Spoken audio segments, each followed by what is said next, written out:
Good morning, everyone. I'm doing a little test. It's not a Skywatch. It is not a Skywatch. I should have changed the title, which I will do in a second. This is actually a test. Let me change the title. If I can do that right now, quickly. This is actually a Kgra YouTube test. Let me do that over. This is actually going to be a Kgra YouTube test. Let's get that straightened out, and let's take this out and save. All changes saved, so it should be okay now. No, I'm doing something for the... And Mom is bringing me breakfast. Just put it up here right now, because I'm in the middle of a big project here. Well, it's warm. And there goes Mom in the background. It's nice and hot. Okay. Let's see. All right, so I'm using my webcam in my bedroom. This is where the Kgra studio is, the other Kgra studio. And we're going to try to see if I can get this running. So you guys got to let me know in YouTube chat if everything is running correctly. Because I'm going to be streaming this on the Kgra YouTube page, probably ASAP, as soon as I get the codes from Race for the channel, for their YouTube channel. So let's try this. I'm going to get rid of my webcam. First, let's see what show is on. I've been setting this up all morning. Here, we have no idea if that's going to happen. It seems like it's probably seems like it probably couldn't happen that quickly. But we have a chapter called the Economic Reset, and Christine Lagarde at the IMF, she had given a speech, I think it was at the National Press Club, in which she talked about a reset of the global economy, and so perhaps that's some kind of reference to when they do roll out this cashless society, the different technologies that may entail, and there's certainly a push towards a cashless society going on now, and so there's also speculation that it could trigger some kind of global financial cataclysm that would lead to this. Or that naturally may happen with all the astronomical levels of debt around the world. So, but we're not predicting anything's going to happen this year. But it is interesting that they mentioned this year in Economist magazine, which is a very predominant, highly respected financial publication. Indeed. And Troy, thank you again for joining us for this evening's program. Our guest website, www.troyanderson.us. Again, we've been discussing Trumpocalypse, published this January. And thanks to our show producer, Bill, and to Amanda and Lorraine, and our other our participant there in the audience for interesting comments and questions. Listeners, your time with us and comments are always appreciated. Thank you again for joining us this evening. Two excellent programs now follow us on Your Contact for Alternative Talk Radio, KGRAradio.com. First, Dark Matters Radio with Don Ecker, and then Jill Hansen's Q Science Project. Great weekend, everyone.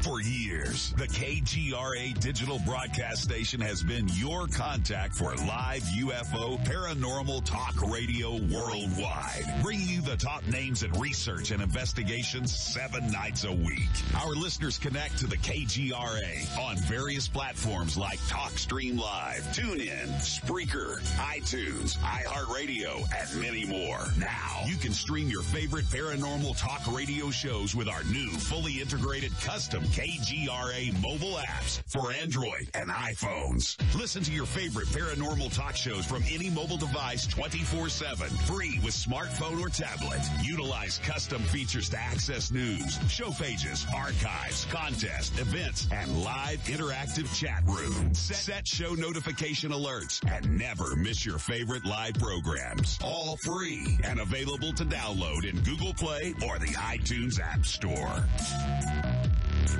Your contact for current news and trending topics. KGRAradio.com.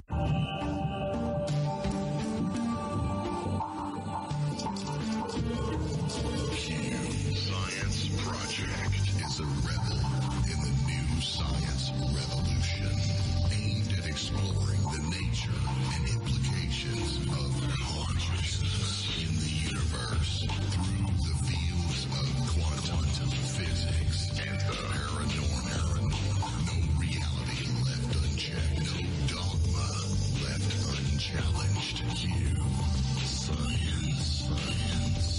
And now your host for the Q Science Project, Jill Hansen. Good evening, everyone. Welcome to an all-new Friday late-night episode of the Q Science Project on KGRAradio.com. I am Jill Hansen, founder and host of The Q, which broadcasts live every Friday night from 10 p.m. to midnight Eastern, 7 to 9 p.m. Pacific. During our 2 hours together at the end of every work week, I sit down with one or more of humankind's most progressive news scientists, philosophers, and researchers in order to explore the very nature of consciousness, perception, and reality, and offer you a front row seat to the new science revolution. In tonight's last show of 2017, the Q Science Project brings you an all-new episode of the Q's special broadcast show, Objective Reality. Tonight's topic is not only fascinating, but in my humble opinion, is also an important piece of the critical thinking puzzle when it comes to being awake, aware, and reclaiming agency within the complexly multi-layered age in which my co-host Dan Willis and I are very excited to be bringing 2 additional perspectives into the mix for what I'm sure will be a profound panel discussion surrounding Hollywood's appointed role in curating global reality and managing individual perception. Our guests are Jay Weidner and Jim Nichols, both accomplished and respected experts in their fields. A brief introduction to Jay and Jim. Jay Weidner has been called an authority on the Hermetic and alchemical traditions by Wired Magazine. He's a renowned filmmaker, author, and scholar, and is senior director of content production at Gaia.com. Jay's films include The Last Avatar, the critically acclaimed documentary Infinity, The Ultimate Trip, and the documentary series Kubrick's Odyssey and Beyond the Infinite. Jim Nichols is a world-renowned UFO researcher, award-winning video producer, and UFO illustrator. His extraordinary body of work has been published internationally in magazines and articles and has been featured on the History Channel's UFO Hunters as well as Unsealed Alien Files. Between 1991 and 1997, Jim co-hosted an award-winning weekly program on Tucson Public Access Television entitled UFO AZ Talks. He now shares his many decades of expansive knowledge through 27 fully illustrated blog essays on his website, jimnicholsufo.net. Through his posts, he examines a broad spectrum of UFO-related topics, including historical, political, theological, and social implications of an extraterrestrial reality. So Dan, Jay, and Jim, thank you all so much for being here tonight. I'm really excited about tonight's discussion. So we have a lot of potential ground to cover tonight. There's a lot that can and I'm sure will be said. Dan, I'll probably let you just kind of take the wheel here and start off the discussion. Okay. Well, this is one of my favorite subjects. I'm honored to have Jay and Jim both on talking on this subject. I'm sure 2 hours is going to fly by like crazy on this. Being one of the top secret witnesses that testified back in 2001, being an ex-ABC newsman, I was a bit naive at the time and appalled that the public wasn't aware of what was being disclosed because of the control of the perception through the mainstream media. And, looking back through history, looking at our entertainment industry, our movies, and different things that form our perception of the world, there's a whole lot to say about that. And I'm gonna kind of leave it over to Jay, first of all, to see where he might like to dig in on this subject. Well, I would note that The New York Times, of course, has now come out and publicly said that the military is looking into UFOs and trying to figure out if they're aliens powering them. And I think that's a big event, not because I respect the New York Times. Actually, I don't respect the New York Times, but I know the New York Times well enough to know that when they print a story, they're not doing it to inform people. They're printing a story so that later, when everything starts coming out, they can point back and say, see, we reported it, and they do that quite frequently. And so whenever you accuse the New York Times of not reporting something, you find out later that actually they did report it. They just did it in a manner that wasn't really reporting.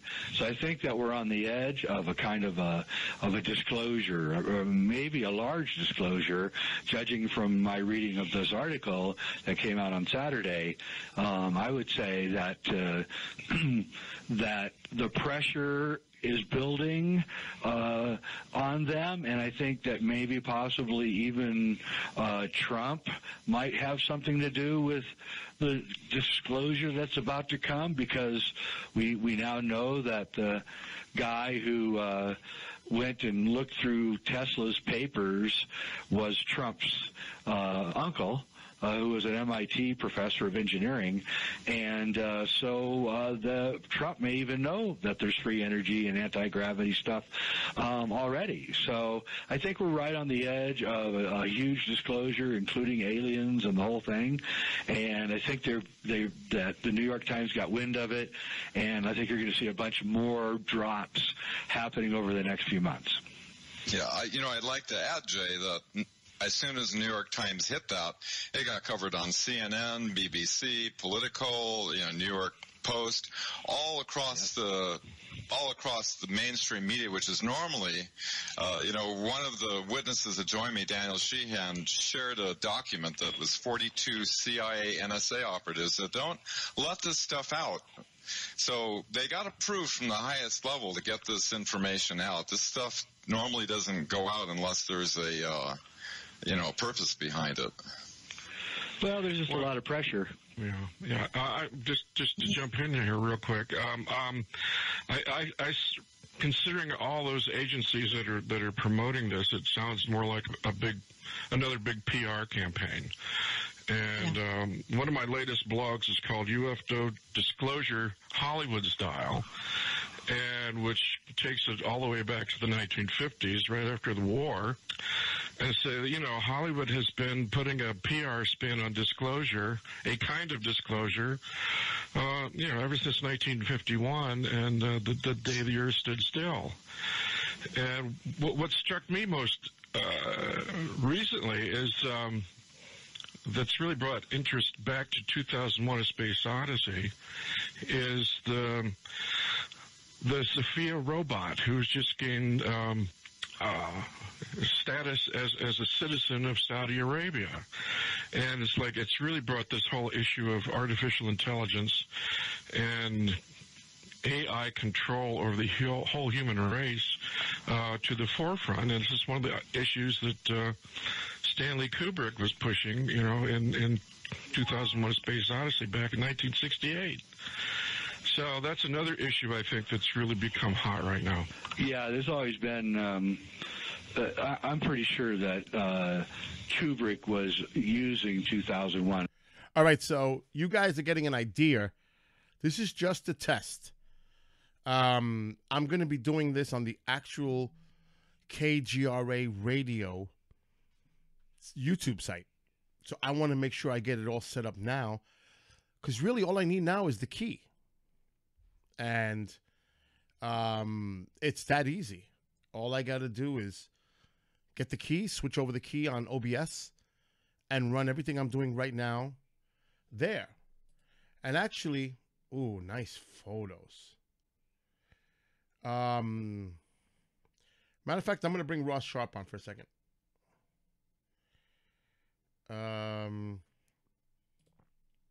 me get Ross on.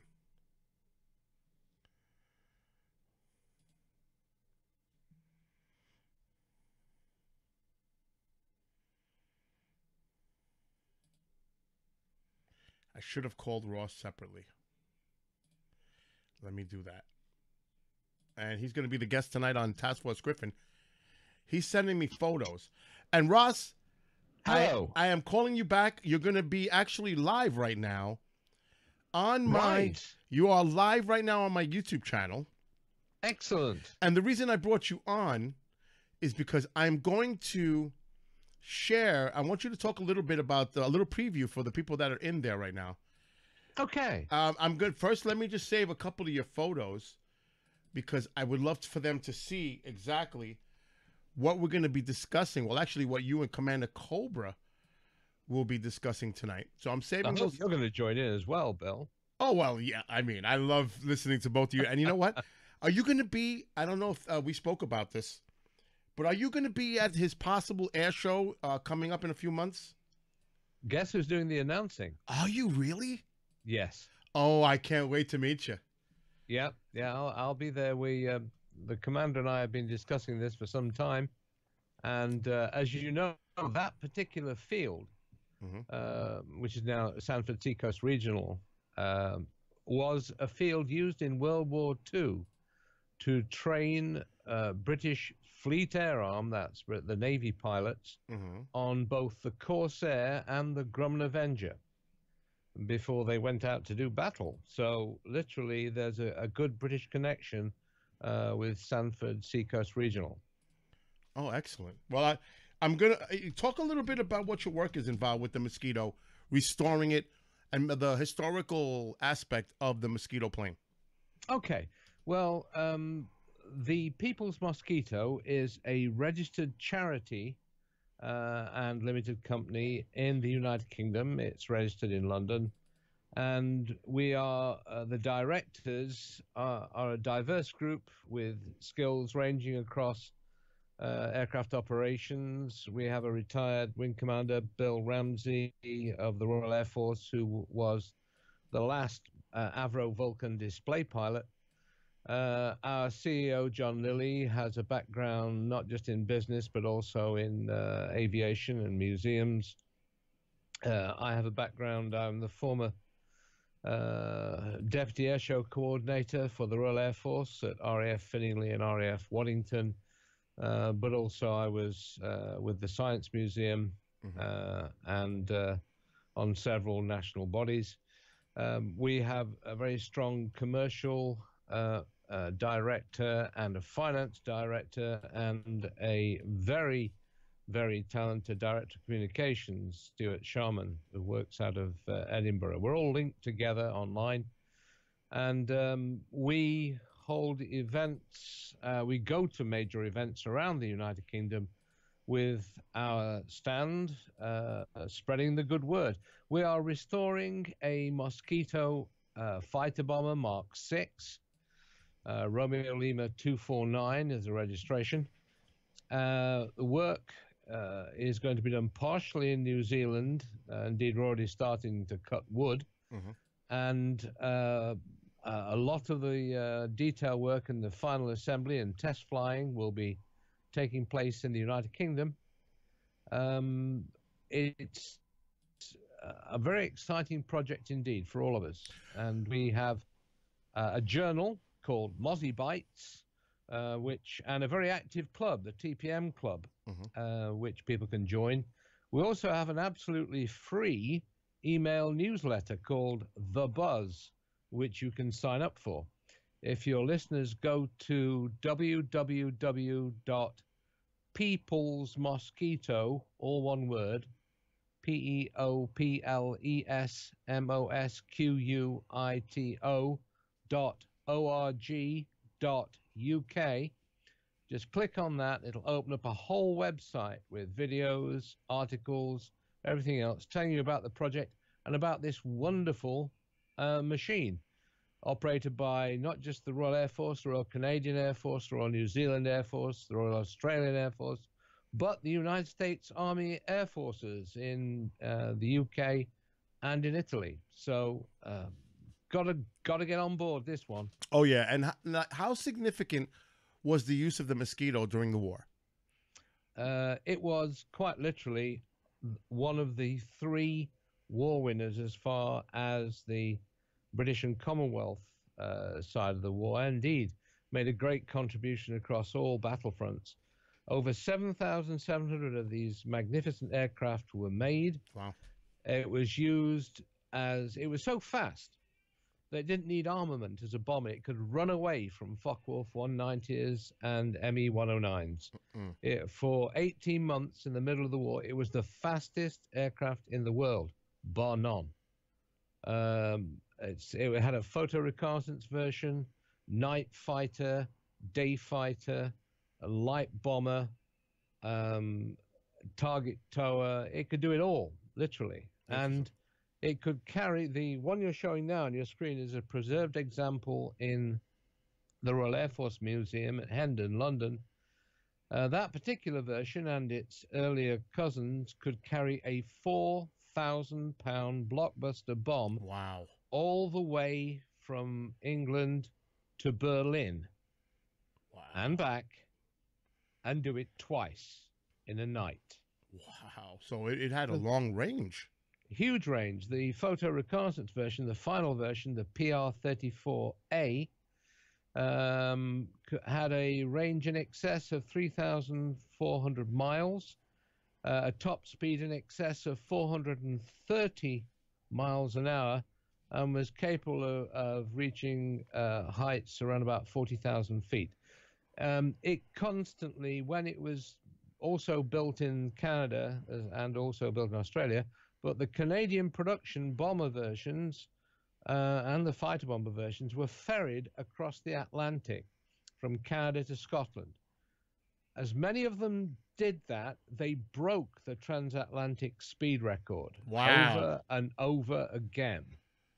And it wasn't until the advent of the jet aircraft, namely the English Electric Canberra, which replaced the Mosquito in RAF service, was that record broken. It was so fast. So was the Mosquito used as not just during the war, but maybe post-war in a civilian capacity? Because it seems like it was a very high, durable, like you said, a very high speed craft.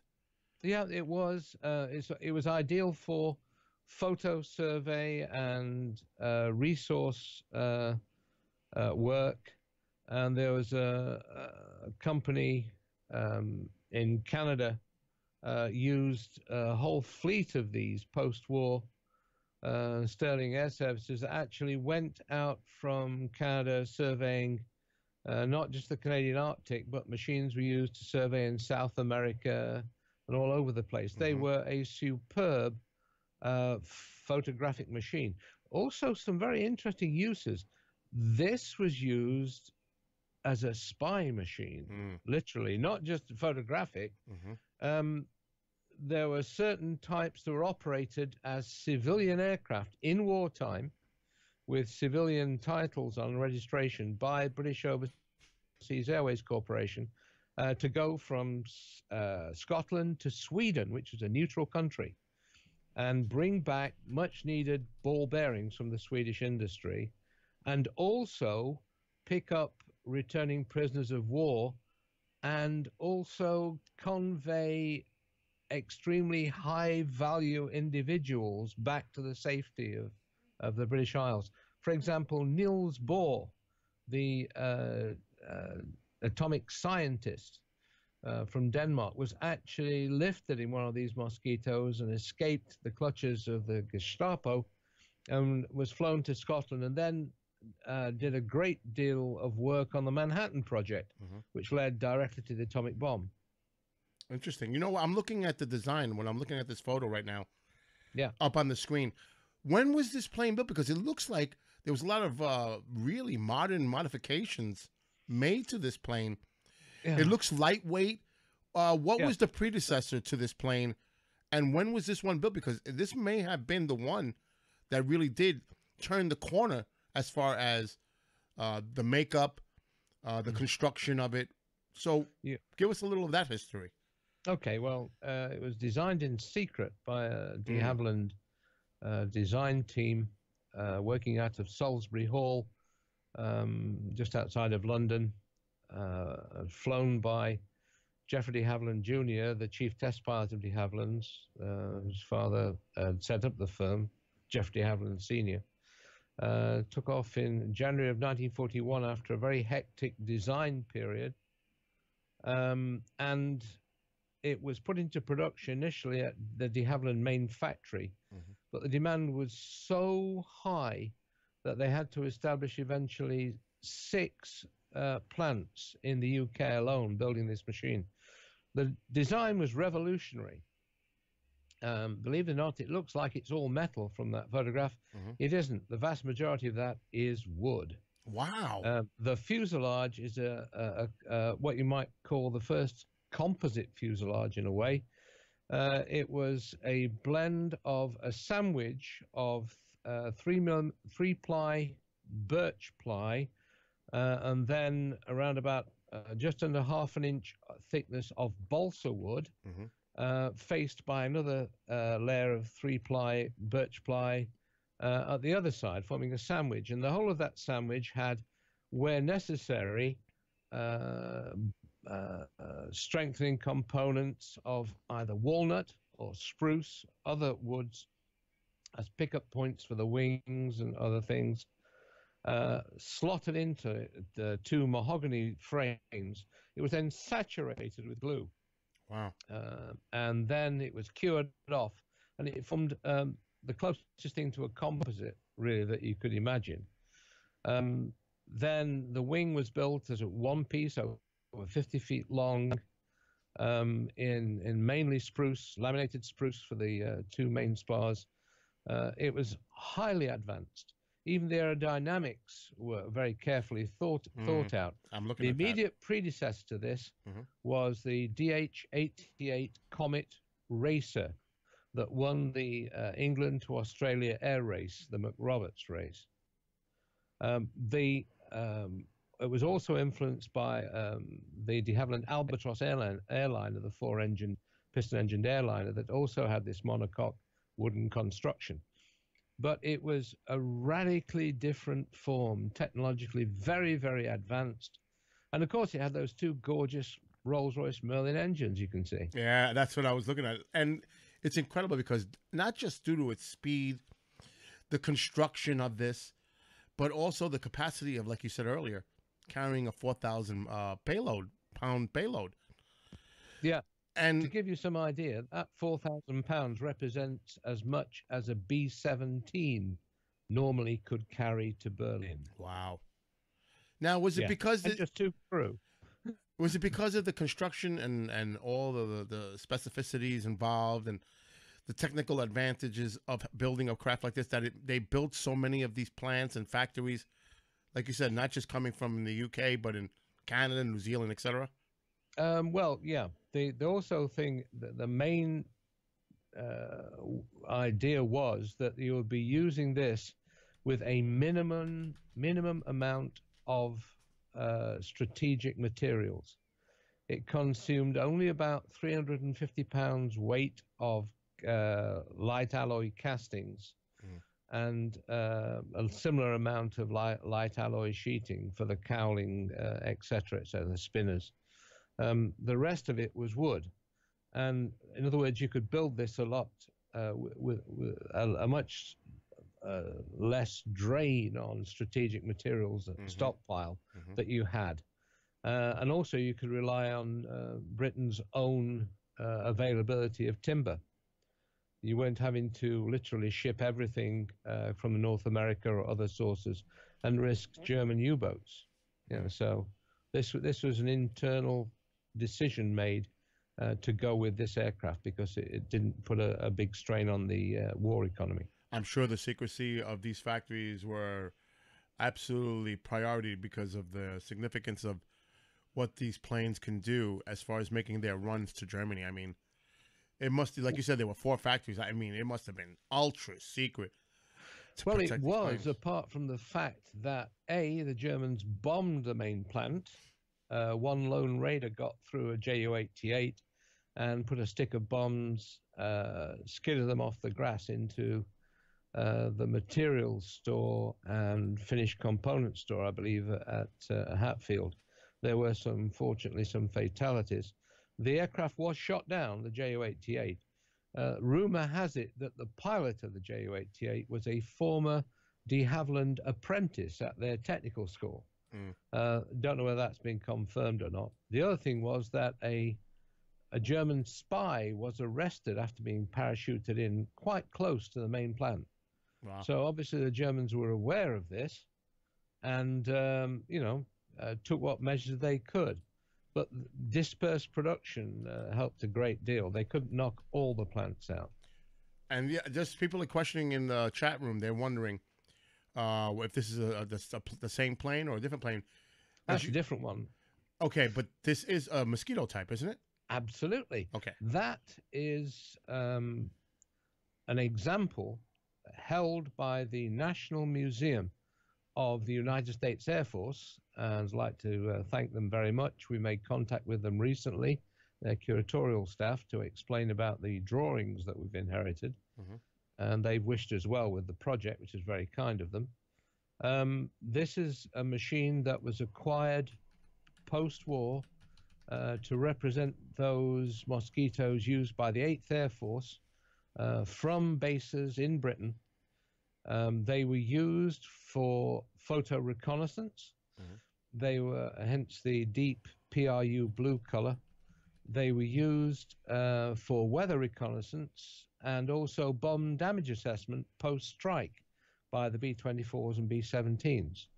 And they covered the whole of Germany, Italy, and ranged all over Europe.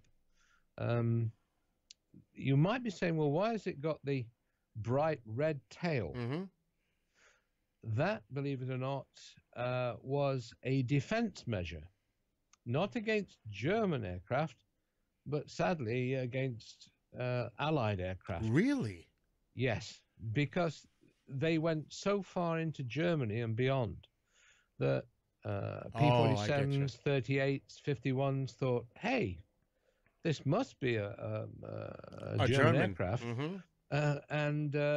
After some sad losses, and I've seen some gun camera film that obviously, they thought it was a Ju-88. It isn't. Decision was made to actually paint the tails bright red as a warning to Allied aircraft. But at the same time, Ross, it must have also been concerning to the pilots having that red tail, because the Germans would identify them easier that way as well. Yeah, but they could run away from the Germans. That's true. That's true. Do you know one of these aircraft actually held off, unarmed, held off an Me-262 for more than 30 minutes until the German fighter ran out of fuel? Wow. It got damaged severely, but, the crew landed it safely back at the base in Italy. You're maybe wondering what the bright white and black stripes are under the wings and rear fuselage. I see that. Those are D-Day stripes. They were applied to every single bomber, fighter, indeed some transport aircraft that operated out of the UK on the night of the 5th, 6th of June onwards, and they were carried right through to the end of the war. Wow. They were just to flag up this is a friendly aircraft, because by that time, of course, the Allies had air superiority, and they also had masses and masses of AA guns accompanying the tank columns as they thrust into German territory. So this was just a friendly warning. Hey, guys, don't shoot us. Oh, and as an aside, so many aircraft were painted like this, over 11,000 on D-Day, that those markings took up every single available gallon of white paint. Wow. In the whole of Great Britain. Wow. And it came down to every little last drop of white paint to be used. That's right. Yeah, yeah. Well, it's interesting because are these anywhere flying in any type of air shows to do? I know you're in the restoration point of this. Our friend Jerry Yagan down at in Virginia has the fighter factory and the military aircraft museum, and he has a superbly restored FB-26 Canadian-built version, and they also have there's a restored T3 in the markings of a fighter bomber with Paul Allen, And I believe, yes, there is a B-35, that's a bomber version, that has been restored and has been flown by Bob Jens up in British Columbia in Canada. But that one isn't very active. It's most of the restorations are done on what we call new wood. You take the metal bits off, you refurbish them, you build some new things, refurbish some Merlin engines, usually from the racing scene, and then you put them onto a set of new fuselage and new wings and tailplane. And that's will give you a service life of at least 40 years. Wow. But the B-35 that Bob Jens has is restored on the original airframe, i.e. the original wood, which might not give it as long a service life now it's flying again. You know why? Because I'm looking at that this plane probably had a really great flying record. And to have this plane still in use somewhere for sightseeing, I mean, it still has, even though it was built, in the 40s, I bet you could still find modern day applications for use of a highly durable plane of this kind. Yeah, doubtless there are some things you could do with it. Photo survey with its immense range springs to mind. To give you some idea, I have written an article in Mozzie Bytes that anyone who joins the club can actually gain access to Mozzie Bytes. All about a particular Mosquito PR 34A that was flown from Hong Kong all the way to Japan, to Iwakuni, in one hit. Wow. And it was a very, very capable aircraft indeed. Highly maneuverable. It was so good as if the fighter versions carried a massive armament. 4 303 Browning machine guns plus 4 20mm cannon. There was one particular fighter bomber called the FB-18 that carried 4 303 Brownings and a 57mm, that's a 6-pounder field gun for anti-U-boat and anti-shipping work. Wow. One of the heaviest caliber guns carried by an Allied fighter. So this was used on the sea runs too, combat sea missions. Oh, well, not just that, but our late patron, who sadly we lost last year, Captain Eric Winkle Brown, one of the most decorated naval officers ever, performed the first landing of a heavy twin-engined aircraft using a modified Mosquito, a Sea Mosquito, at sea in 1944. And a folding wing version was made for the Royal Navy. Perhaps the most amazing version was a modified version of the bomber, the B Mark IV Special, which was designed to carry 2 highball weapons. Now, these were rotating spherical mines that were intended to drop against capital ships. And they would skip across the sea at hundreds of miles an hour, slam into the side of the ship, roll down till it got underneath the water, and then explode with a hydrostatic pistol. Wow. And indeed, there was a fully operational squadron, number 618, that was ready to go to operate off carriers against Japanese capital ships. I think they were 1945, but unfortunately the politics of operating Royal Navy aircraft against the Japanese fleet was too difficult to overcome. Because I'm thinking if it could be modified with those type of weaponry, why couldn't it have been done with a torpedo? It carried a 4,000. It was. It did. The naval versions did, after the war, carry 18-inch torpedoes. Yeah, I mean, could also carry very potent fighter bomber version, could also carry 8 3-inch rocket projectiles with 60-pounder high explosive warheads or armor-piercing warheads. And they were used extensively against shipping strikes on the Norwegian coast. how difficult is it now to reproduce these planes and the cost involved in trying to bring the Mosquito back? The cost is around about $7 to $8 million in total. Wow. But you do that in stages. For Right. example, we've got a fuselage fund running now that we need for the deposit for the fuselage around about $70,000. And the fuselage itself will run out around about, rule of thumb, I think about $500,000. We've already manufactured some mid ribs for the wing and some tail components already with the small amount of money that we had. But some things you can buy off the rack. You can buy the main wheels, the tires for the main wheels, off the rack tomorrow, because they're identical with those used on several bizjets. You can get yourself Merlin engines and propellers and hubs, mostly from companies that supply the racing scene. So yes, there are things straight off the rack that you can buy. Have you ever been in one in flight, Yes. Ross? Not in flight, no. Okay. I was fortunate when I was running the Science Museum's airfield at Rawton. I hangared Romeo 299, which was the last surviving flying British Mosquito, and spent some time in it. And it was a wonderful aircraft. Sadly, that was lost due to a technical fault. Wow. And at a British air show at Barton near Manchester. Wow. And it's our aim to get one back. And that's just what we're doing, Bill.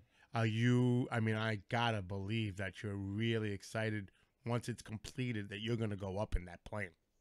God willing, and the creek don't rise. Yes. I mean, that's gonna be a highlight. And I'm sure this can be incorporated into an American air show when they have the old planes on display.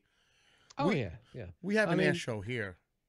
Yeah. The idea is that, as I said, the Commander Kgra and myself, he's very kindly asked me to come along to Sanford Seacoast Regional this forthcoming 9th of July, I believe, and we'll be having a sort of commemorative fly-in there, and there are some historic aircraft based on site, and going to be more flown in for people to look at. I cannot wait for that.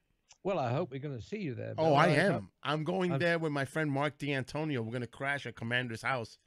Well, I suggest that you also come and crash the PA system and do a guest slot with me occasionally. Oh, I would love to do that. And maybe we can even make it a KGRA special. I was just going to say that we could do a special pre-record with you and Commander Kgra.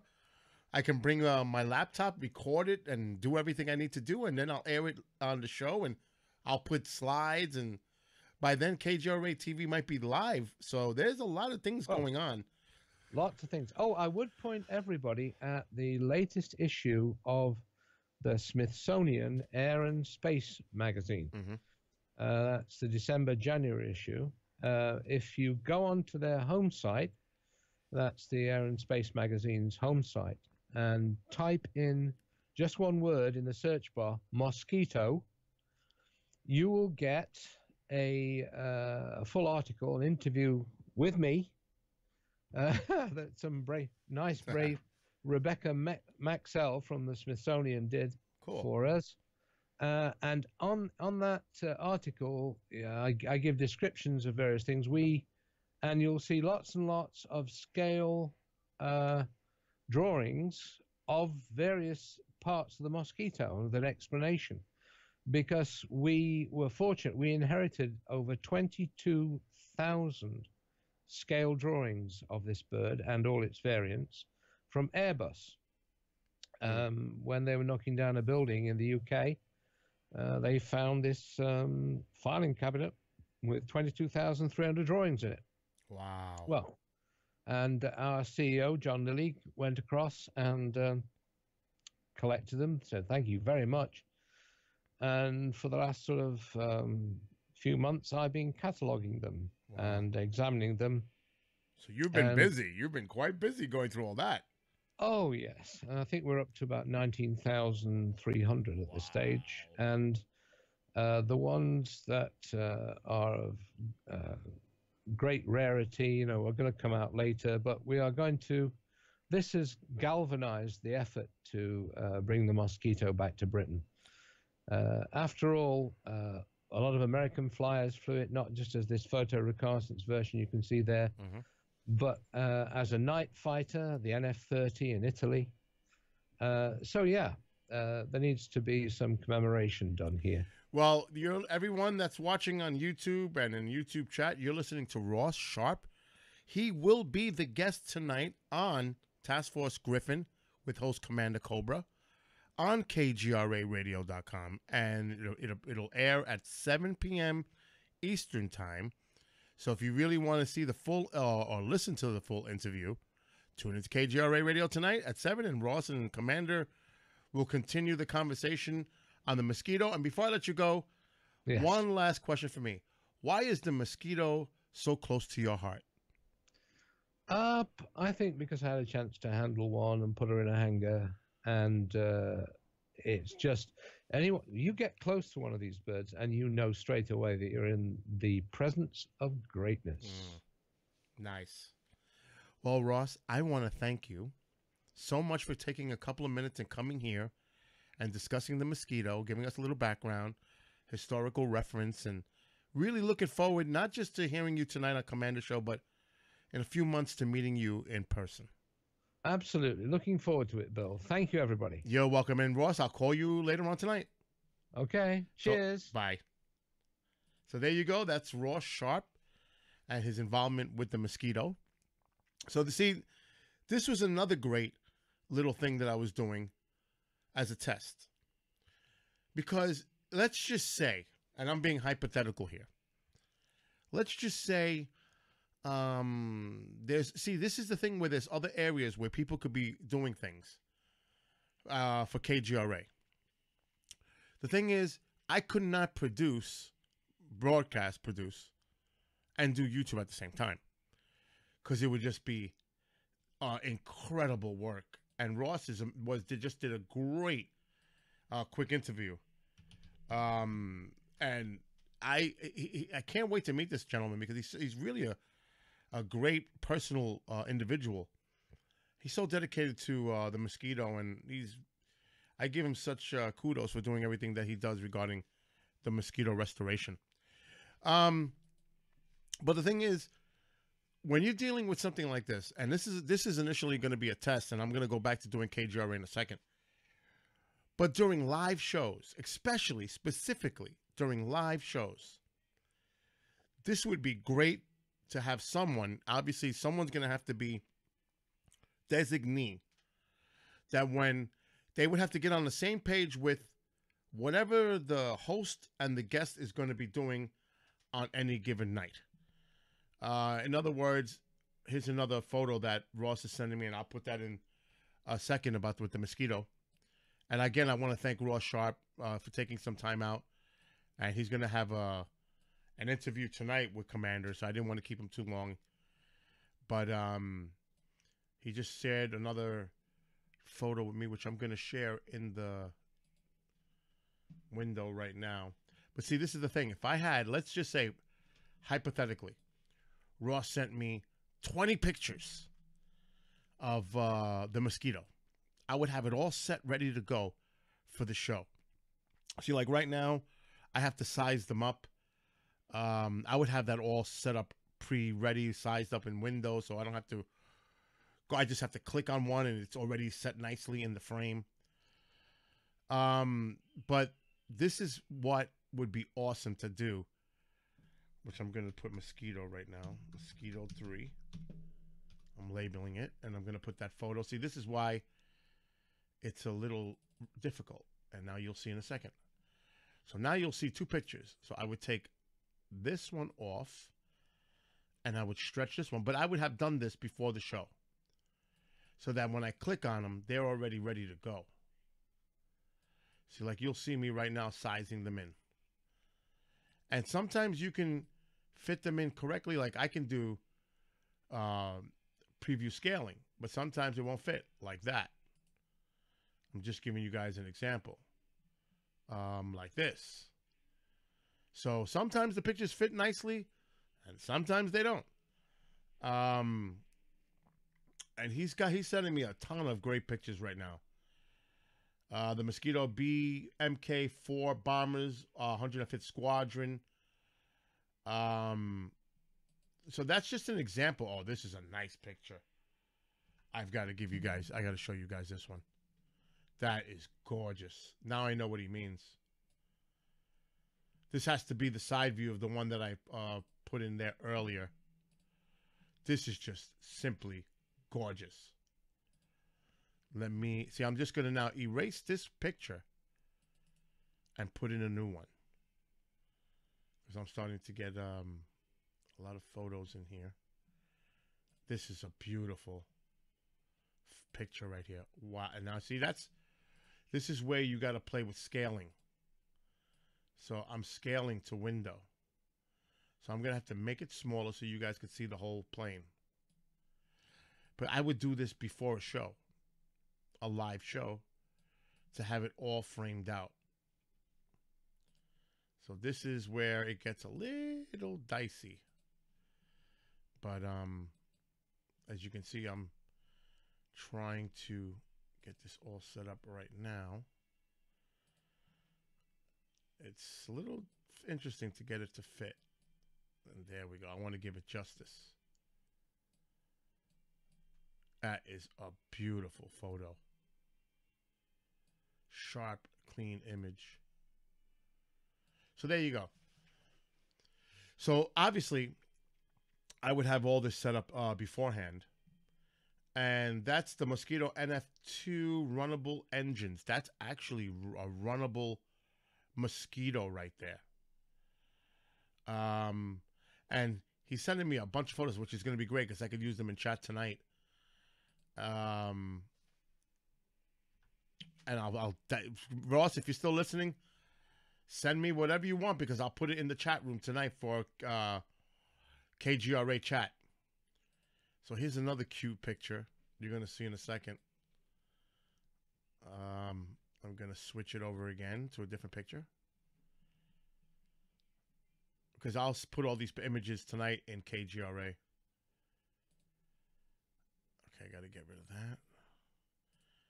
Properties, and let's browse that latest photo that he gave me. It's a cute one. Aw, there it is. The People's Mosquito teddy bear. That's a cute teddy bear. So there's that. He's sending me a bunch of great pictures. He's got a card case. The card case is pretty cool too. I'm going to put that in there as well. And it also provides some information for Ross. He's probably saying, Bill, you say my name Ross. It's like I got that American New York thick accent. He's probably going to get on me for that. Ross. I'll try to say Ross. I'm actually forcing myself to say his name right. And there you go. That's a case. And you can see his information there if you want to contact him. That's his card case. And I'll do one. I'm going to leave that up there for a second. So you guys, if you want to contact Ross, his information is right there on the card. So I'll leave that up for a second. It's Ross Sharp, Deputy Air Show Coordinator. Telephone, it's hard for me to read it on my screen, but it's UK 0302771120. So you can see that. And that was, I think he's saying that was his former job. The RAF Finningley Air Show. So that was his former job, I believe. And here's another photo that I'm going to put in there. I really like doing this. I may have to stop producing for KGRA and do a YouTube thing for them. I could really get into this. Let's see. I don't know about that, but I am having fun with this, I got to say. It makes it so much more interactive for a live show to do it with YouTube. Really does. And that is his old address. He's correcting me. That is his old address. If you listen to the show tonight, Ross will give you all the updated information. Maybe he'll tell me while I'm still doing this. And here's Ross with the buddies. And that's him and the gang at the Imperial War Museum in England. And that base is now closed, he's saying. Because I'm still communicating with him through Skype.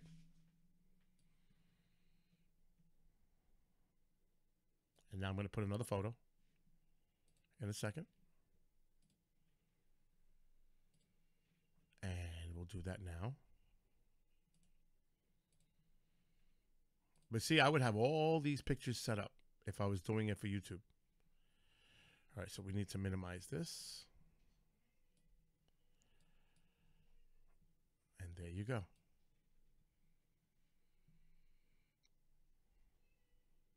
Cool. Wow. Wow. Another great picture. I'm going to put that in there as well.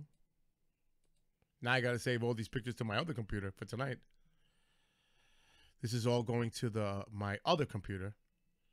This is the other KGRA production computer that I have set up in my bedroom. So that was the membership card and the details. And now we're going to put in another photo. And there it is. I'm going to stretch it out a little bit. I can't do too much because it'll take away from the image. And he's saying that was the Mosquito production, de Havilland's Hatfield Plain, 1943. The Hatfield plant. Excuse me. So, tonight, if you tune in, Task Force Griffin with host Commander Cobra, Ross Sharp will be the guest. And I believe he's going to be on for 90 minutes tonight. So you'll get a real rundown of the history and all the involvement of the restoration projects and all the work that Ross Sharp is involved with right now regarding the mosquito. And hello to Marco. Let's see. Yeah, I can resize the pictures, but I'm just throwing this in as he's sending it to me literally like right now. He's sending me literally right at the second I'm posting. He's giving them right to me right now. So resizing right now would be a little difficult to do. It would take a little time. It's not that simple to do that right now. Okay, I'm going to throw another photo in there that Ross has provided.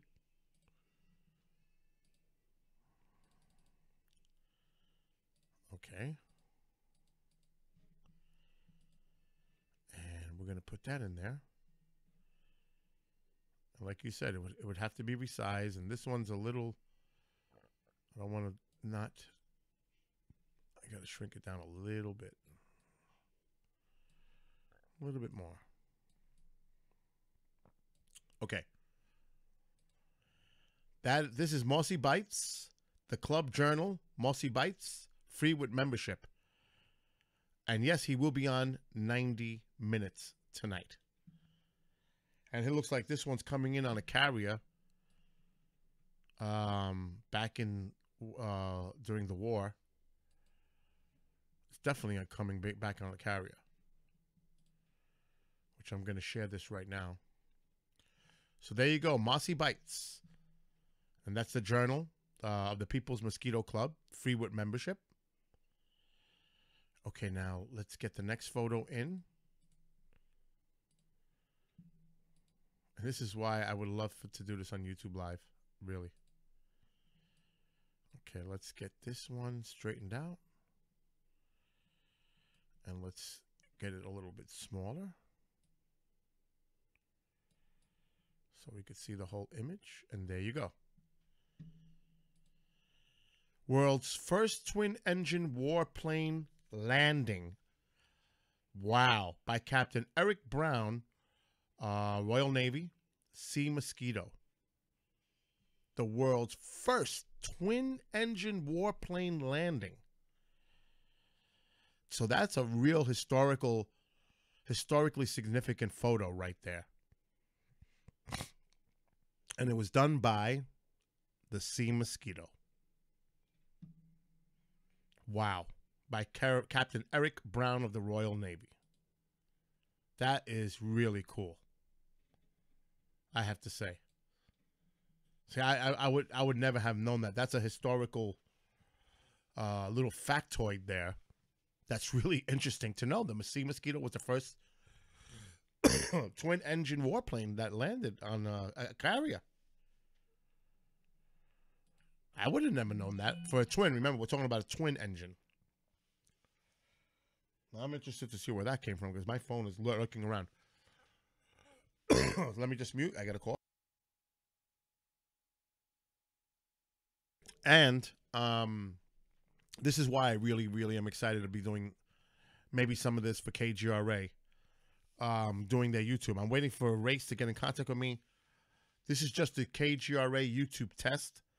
This will be done on the KGRA digital YouTube site once I get the code, passwords, etc. to do this on KGRA YouTube. So I just wanted to make sure that this is going to work. And Ross is sending me, he's got shirts, they've got mugs, they've got everything. And I'll just share a couple more and then I'll go back to testing, but I'm going to show you guys what Ross is sending me. Let me do these pictures quickly. I love the mugs. I have to get that mug. I've got to get those mugs. Ross, we got to talk. You got to send me the link for that. I want those mugs. I want those mugs. Definitely want those mugs. He's got the patch. I'll show you guys the mug. I'm saving all the pictures right now so I can just put them up all at once. He's got pins, patches. Oh, this is going to be good for chat tonight. I got work to do on my other computer now. Ross is going to keep me busy. Oh, I like that shirt. I need that shirt for when I go to Commander. Yeah, I think I'm going to have to get that one. I like that one. And the store, here's the online store is TPM, so T is in Tom, P is in Peter, M is in Mary, store.co.uk.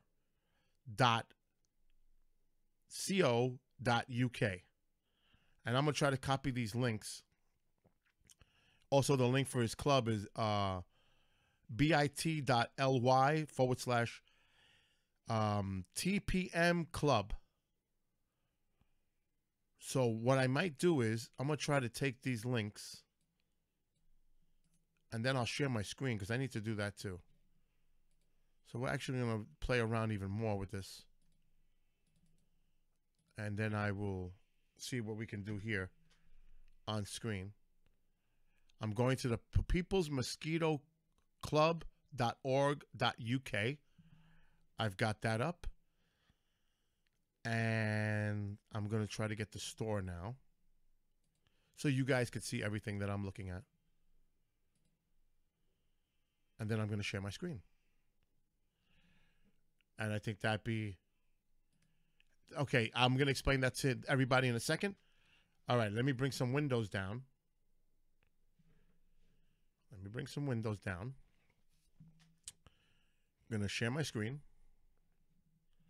which I haven't even done this yet. This is another test I got to do. Add. Display. Capture. Okay, so here we go. Here's the sites. I'm just showing you guys my screen right now.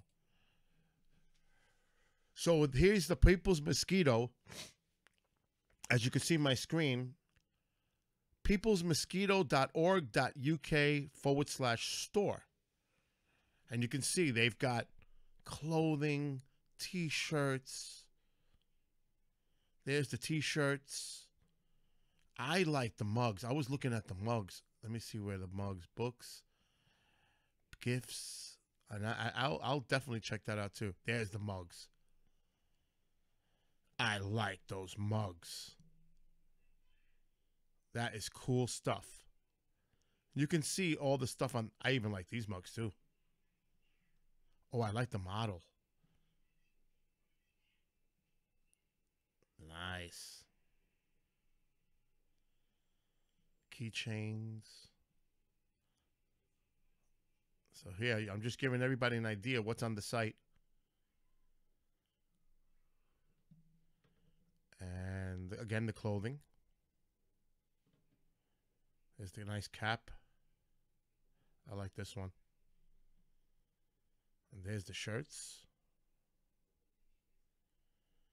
And they definitely do take U.S. credit cards, so that's not a concern. It's converted. Let's see, the badges and stickers. Nice pins. Those are nice. I like this one right here. So here you go for those historians that are enthusiasts, especially when it comes to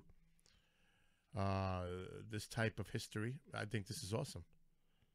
Commander sends me so many cool stuff, pins and all that. I'm actually starting to collect a lot of this stuff, and it's all. I'm blaming Commander. Commander, if you're listening and watching, it's all your fault, because now you got me started. And here's the People's Mosquito Club. You can see it right now.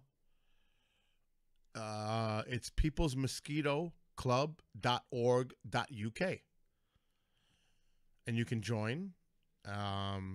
Here's everything that's members forum. Join here today. It takes you, and it really is a significant plane. And there, it'll take you there.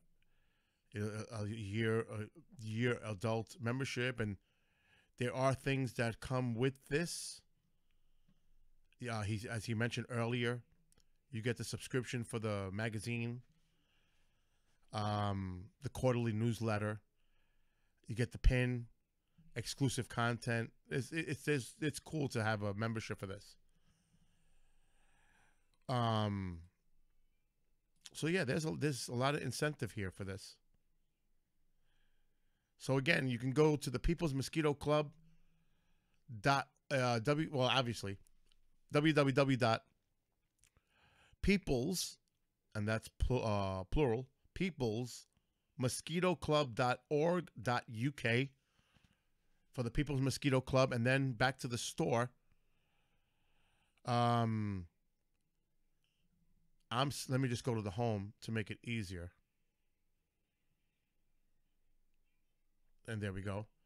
It's pretty much the same thing.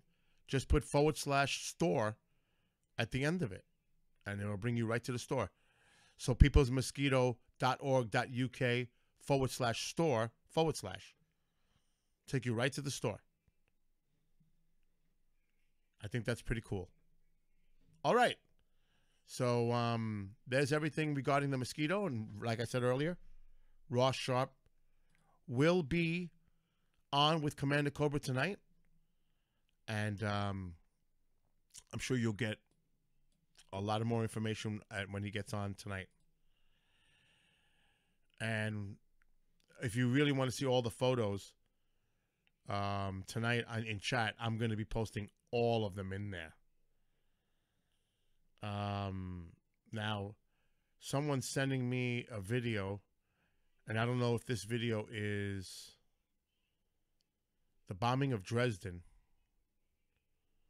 And he's sending me.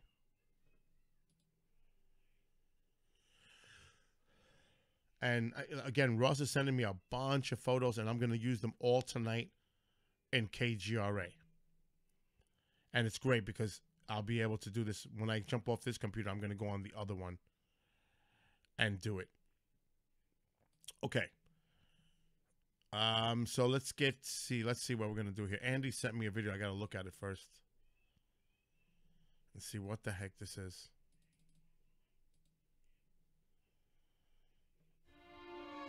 I'm gonna shut the sound because I'll get copyrighted. Wow. Wow. Bombing of Dresden.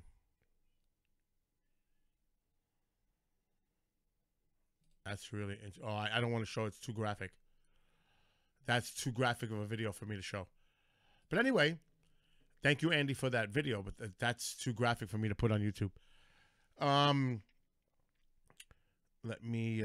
So I'm gonna be. He's sending me a bunch of photos here, and I will post them all in YouTube chat tonight. And there I am. So, we're gonna go back to testing KGRA, and you can see all my stuff in the background over there. All that stuff. There's my little alien. I don't know if you could see my alien back there. I even got a gas mask up there. I don't know where my other one is, but I have two of them. And there's my UFO model that Tom Jensen built me. So yeah, we're going to get back to testing because I need to check this out for tonight. And it's almost 2 o'clock. It is actually after 2 now. So let's get back to doing this KGRA stuff and see if I can get this all working and coordinated. So let's go. Could make films and get away with it. So you'd have a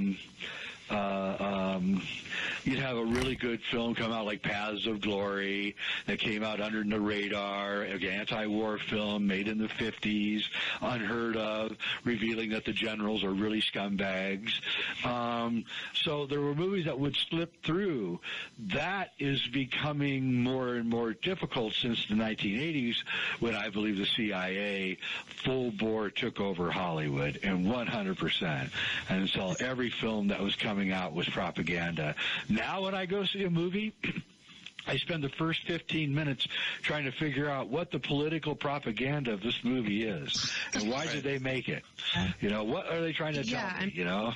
Yeah, I don't even do that. I just watch the movie trailer. I don't even bother to pay for the movie. Just watch the trailer, and you can kind of pick up what, you know, what the one of the big themes right now is artificial intelligence dystopia. Right. That the human race is doomed, and it's going to be replaced by artificial intelligence. And Hollywood cranks out one movie after another with this same bullshit theme. And after a while, I said, "Wait a minute, you know, are these people, you know, kind of OCD? They're obsessive compulsive about this?"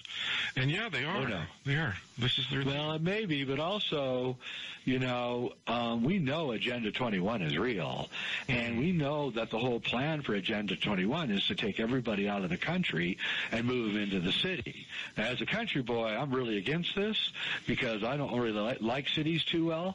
But I can see, and when I see the conspiracy theories about the fires in Northern California just hitting houses and staying away from the woods, you know, I have to say, you know, maybe this is part of it. Maybe that's one of the ways they're going to direct us back into the cities is by using fire and energy weapons and things to cause fire. And so, yeah, I think that these dystopian movies are there to show us this is where you're headed, folks. You know, one of the other things, if you get back look at the history of Hollywood, especially during the Depression years,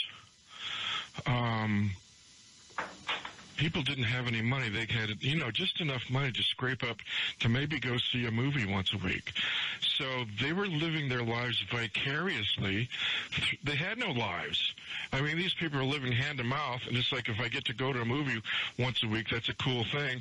And it's like, so we started to program the American public to be to start living their lives vicariously through the movies. And you'd be broke, and you're watching, Clark Gable and Vivian Leigh living their lavish life in Atlanta, and it's like, wow. It's like, oh, wow, they get to go to England. Oh, wow. It's like, I don't even get out of the suburbs here. So this is the public was programmed heavily during the Depression years, and then the war came along, and so Hollywood started, selling the war.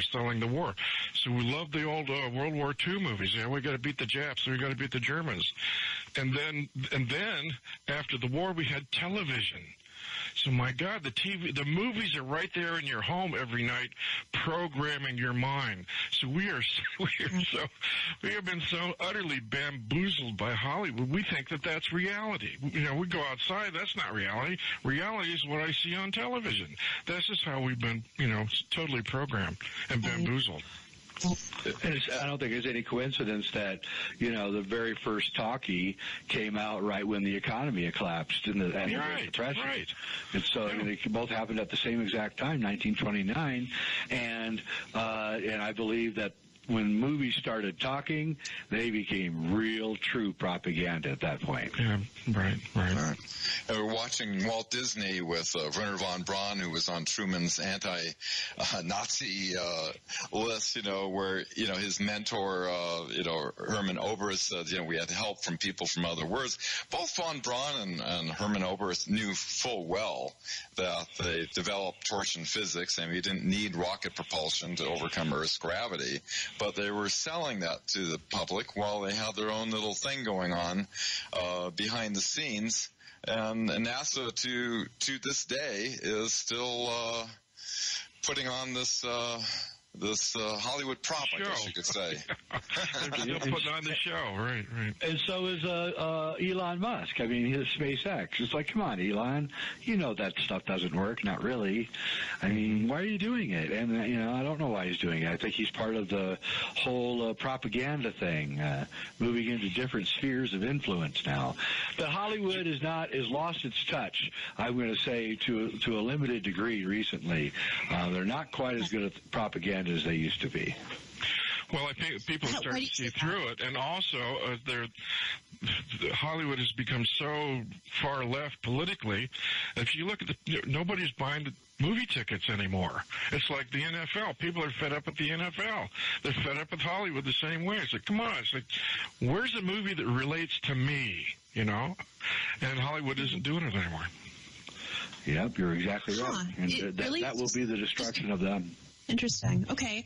Now, going back to movies like, say, for instance, They Live or 1976 Network, is that reality hidden in plain sight? What was the purpose behind those movies, and who allowed them to come out? Well, again, They Live. That was the 80s. They hadn't quite taken over yet, and John Carpenter was always a renegade anyway. So he could get away with it. He done to make films low budget, cheap, because he did everything himself. And I think that was more of a labor of love. They Live, and as for Network, again, that was in the 70s, and that was one of the things that happened was so many interesting movies came out in the 70s that were anti-establishment that's what caused the CIA and the NSA to say, well, we got to take over all of Hollywood. We can't allow anybody to come out with stuff that we do not totally approve of. And Network was one of those shows that, was exposing essentially the propaganda mills of the television networks. And they could not let it happen. Yeah, Network was really a brilliant black comedy piece because it showed what was really actually happening with network news. Up to that point, network news had been a service that the networks, provided for the public to share news. And then that's when they said, well, no, this is, the news division has to pay for itself. It has to be profitable. And that was the whole issue of the movie Network. It's like the corporate takeover of... All right, I'm coming back for a second. I need to call Linda Motenhow for something quick. I like the sound way better on this mixer than the one that I'm using for production. I'm gonna have to start producing in this room.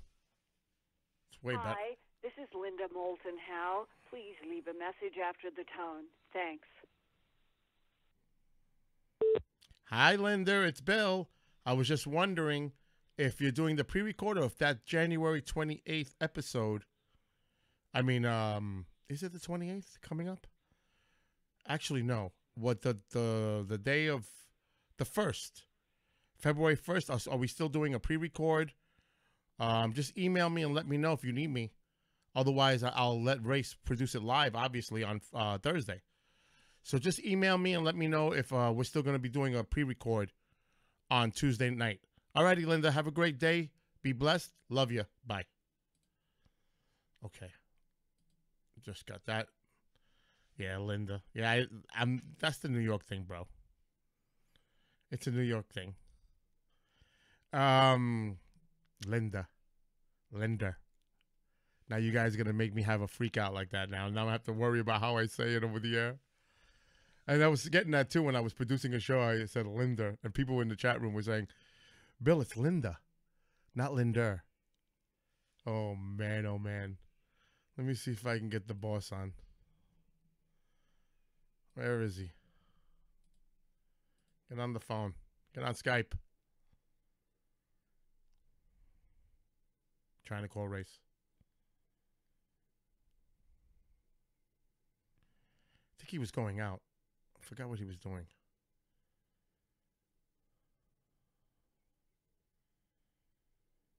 Yep. He's not around. So, we'll go back and play. I'll tell you another story. This is never told this story in public before, but it bears repeating. Hey, Vic, it'd be easy. All I got to do is say is Vic. I don't have to say Victor. I bet you I butcher everybody's name that's in that chat room. I would just say Vic. Victor. No, I would just say Vic. What's up, Vic? It's a lot easier. All right, so it looks like everything's working fine. Let me just get rid of some of these things that these photos that I was putting in before because I'm overloading my thing here. I've got all the KGRA banners in my display area. And I got to tell you, it's a lot of stuff. A lot of banners. So I'm removing the mosquitoes that we played earlier.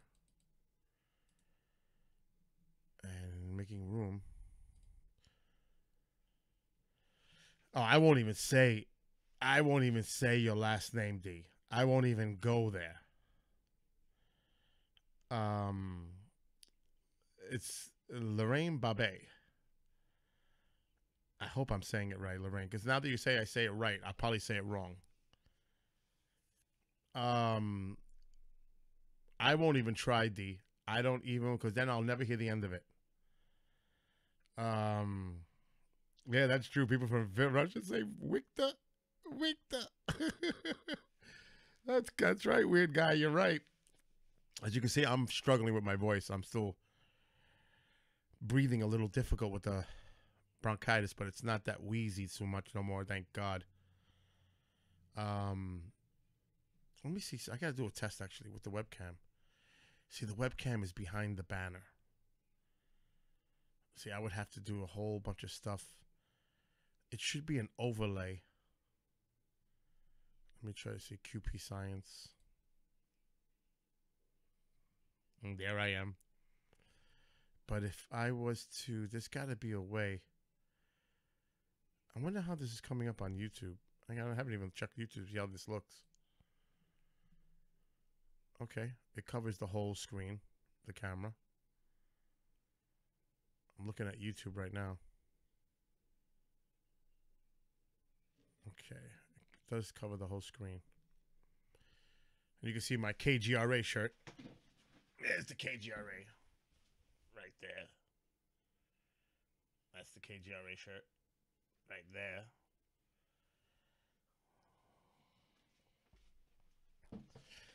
And back there is all my junk.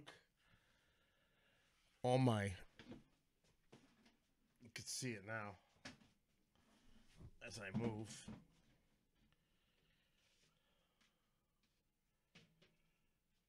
You can see the...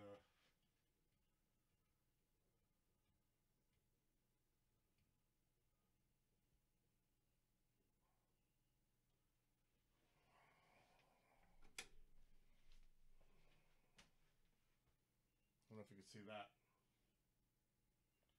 And then this up here.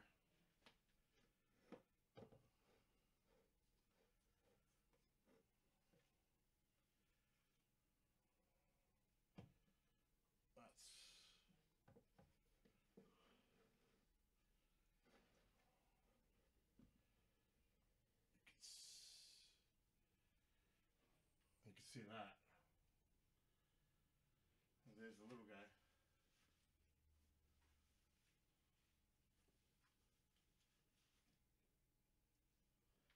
There's a little guy like there. And then you see these. You see this little thing.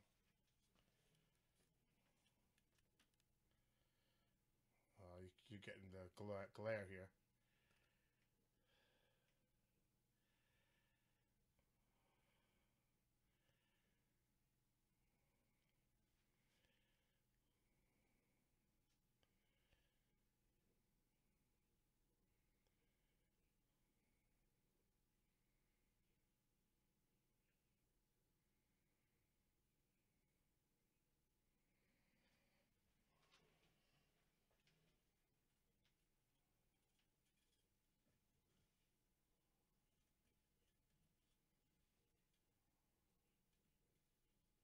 Okay. Actually, let me shut this off.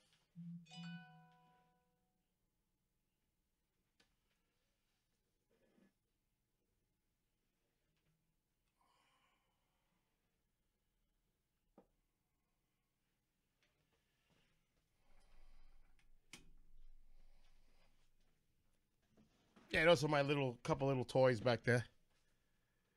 There's stuff all over this room. Okay. I don't see... And of course, my little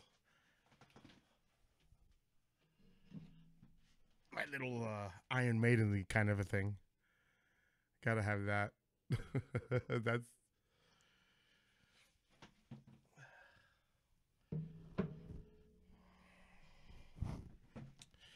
And then this computer that I have, I should just show you guys a little bit of what's going on here. I don't want to mess with my webcam too much. So we've got this screen, got the big mixer right here, the mic on the arm, keyboard, my laptop over here, and this is the desk. You can't really see. I've got another monitor right here on this side. And then I've got the computers behind there. So there's a lot of stuff in this area right now. In this general area. A lot of equipment. Let's see. Let me fix this camera a little bit. Oh, it's too high. So I didn't want to move it. That's still too high. That's better. So, pretty much, that's how it's set up.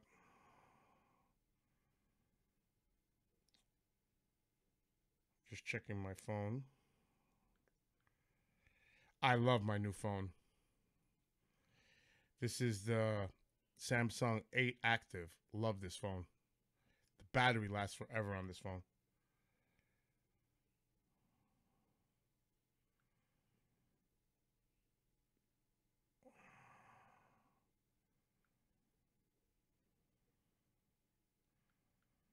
So yeah, this is the Galaxy 8 Active. This battery life is incredible. This thing lasts like forever, all day, night. It's got a 4,000 mAh battery in it. That's why the Actives have they're thick. They're a thick phone. It's awesome. The battery, I don't even have to check the battery. I could be playing it all day, videos, everything. It just doesn't die. It's a great phone. I know a lot of people waiting for the S9, but this 8 Active is a really good phone. Really good phone. So that's the 8 Active. You can see I got a space theme on my phone. And it's 46 degrees here. It's nice and warm. All right. Enough of that. Andy, keep it up, Andy. I'm going to get you. All right, let's get back to programming and get off my web camera.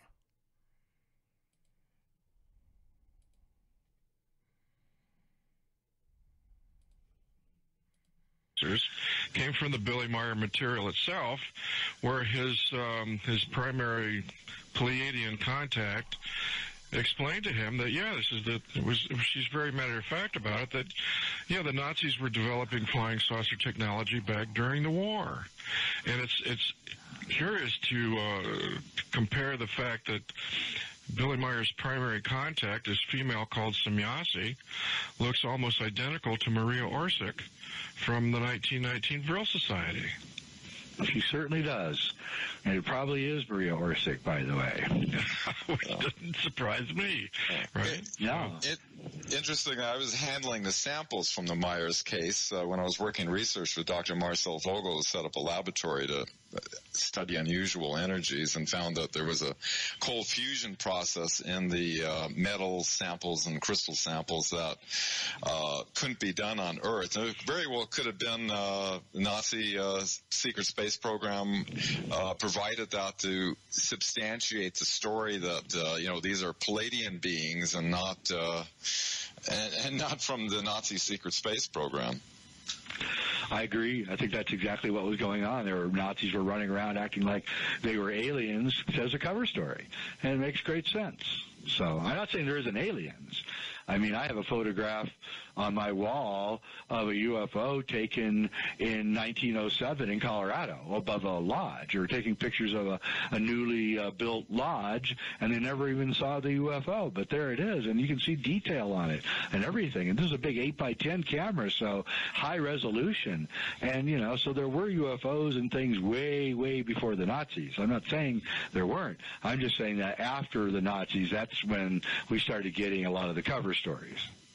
And when Adamski took the photo of the Venetian spaceship, many years later, it was revealed that the Haunebu 2, the Nazi design, is absolutely identical in every aspect, with the balls underneath and the portholes and everything. Yeah, I can actually. Also, the Andromeda machine, the big cylindrical ship that Adamski photographed, also looks just like the Andromeda machine that was built by the Nazis during the war. Also, that's right. And, again, you start looking at all these stories, and it becomes fairly obvious that, the Germans are far more involved than we ever thought they were before. Absolutely. And we've been generationally indoctrinated into this false reality for such a long, long time. And good old Hollywood has never even mentioned Nazi saucers. So all these years, they've been selling us the idea of aliens from outer space and War of the Worlds and this and that, when actually a lot of the technology was right here the whole time. That's exactly right. And speaking of this lineage and legacy of, Hollywood and all of these ET extraterrestrial films that have come out through over the past, 3-4 decades or so, maybe even 5 decades. The movie The Arrival, which just came out, I believe, 1 or 2 years ago now. That was a pretty mainstream movie that seemed to take the subject matter pretty seriously. And I thought the movie itself was really, really well done. It was really beautifully done. I think that the implications of it, I don't know if the implications were clear for all viewers. But what do you guys have to say about that? And I think that film was, it was a good movie. I think it was, finally an attempt by Hollywood to make a film where the aliens weren't shooting and killing everybody, which I liked. So I think, maybe Hollywood is beginning to soften up its attitude towards aliens in the last few years a little bit, and but we'll see. I mean, they're still putting out plenty of aliens as horror creatures everywhere movies. So, but I really like that director. He did Blade Runner 2049, and he's I forget his name, Daniel Villeneuve, I think. Anyway, he's just a really good director, and I think he's got a huge career in front of him. Speaking of directors, Jay, have you ever talked to Peter Hyams? He did two really I have never talked to extraordinary Peter films. Hyams. Yeah, but yes, he has. He's made some strange Capricorn films. 1, and that was what, 1977. It was the first year, or the first time that anything had come out that even suggested that maybe the Apollo thing was a hoax. Of course, his film Capricorn 1 was all about a fake Mars landing, but the lander in the movie was identical to the Apollo lunar lander, and there's this iconic scene from Hyams' movie that shows that Mars lander on a Hollywood soundstage, and that's kind of set the doubt, kind of established a certain amount of doubt in my mind about the Apollo landing. But then years later, he did 2010.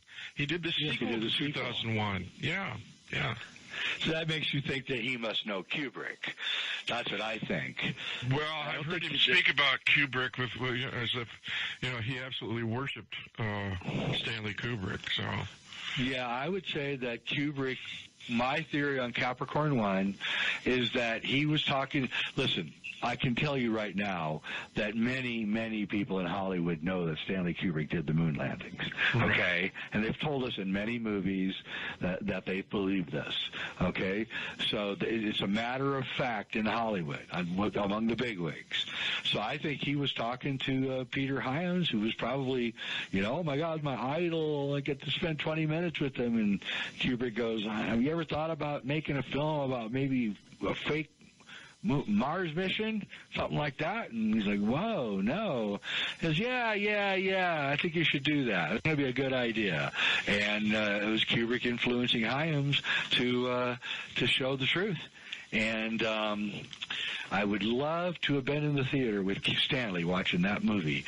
But then again, I think Kubrick approved Hyams for 2010, the sequel to 2001, also. So is there a weird relationship between the two? Yeah, there is. I think there's a relationship between the two directors and Stanley using his influence to make Hyams do movies that, are interesting. Well, 2000. But it's not just that. I just want to.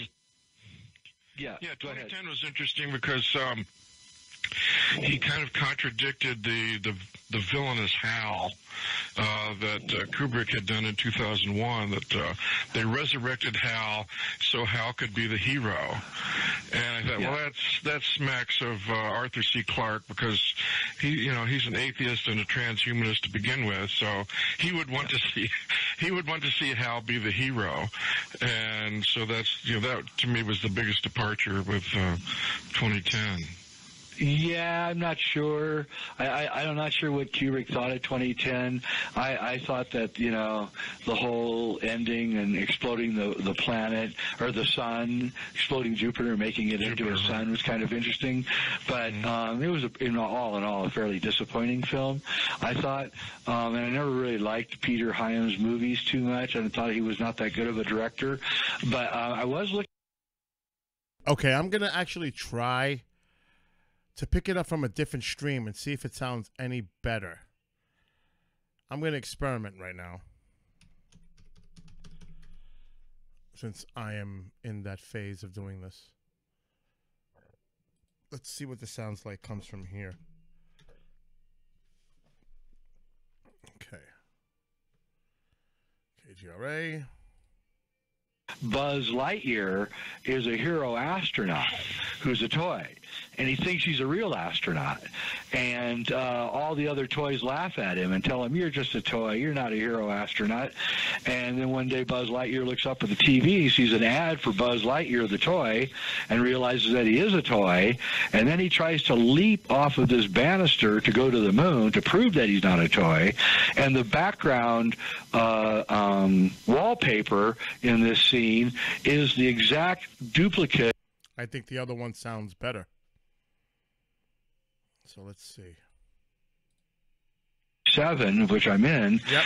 I was talking to him about Toy Story and how weird it was that, you know, this had this whole scene with the astronaut and using the stuff from The Shining, and then he stopped and he said, that is weird. And I said, why?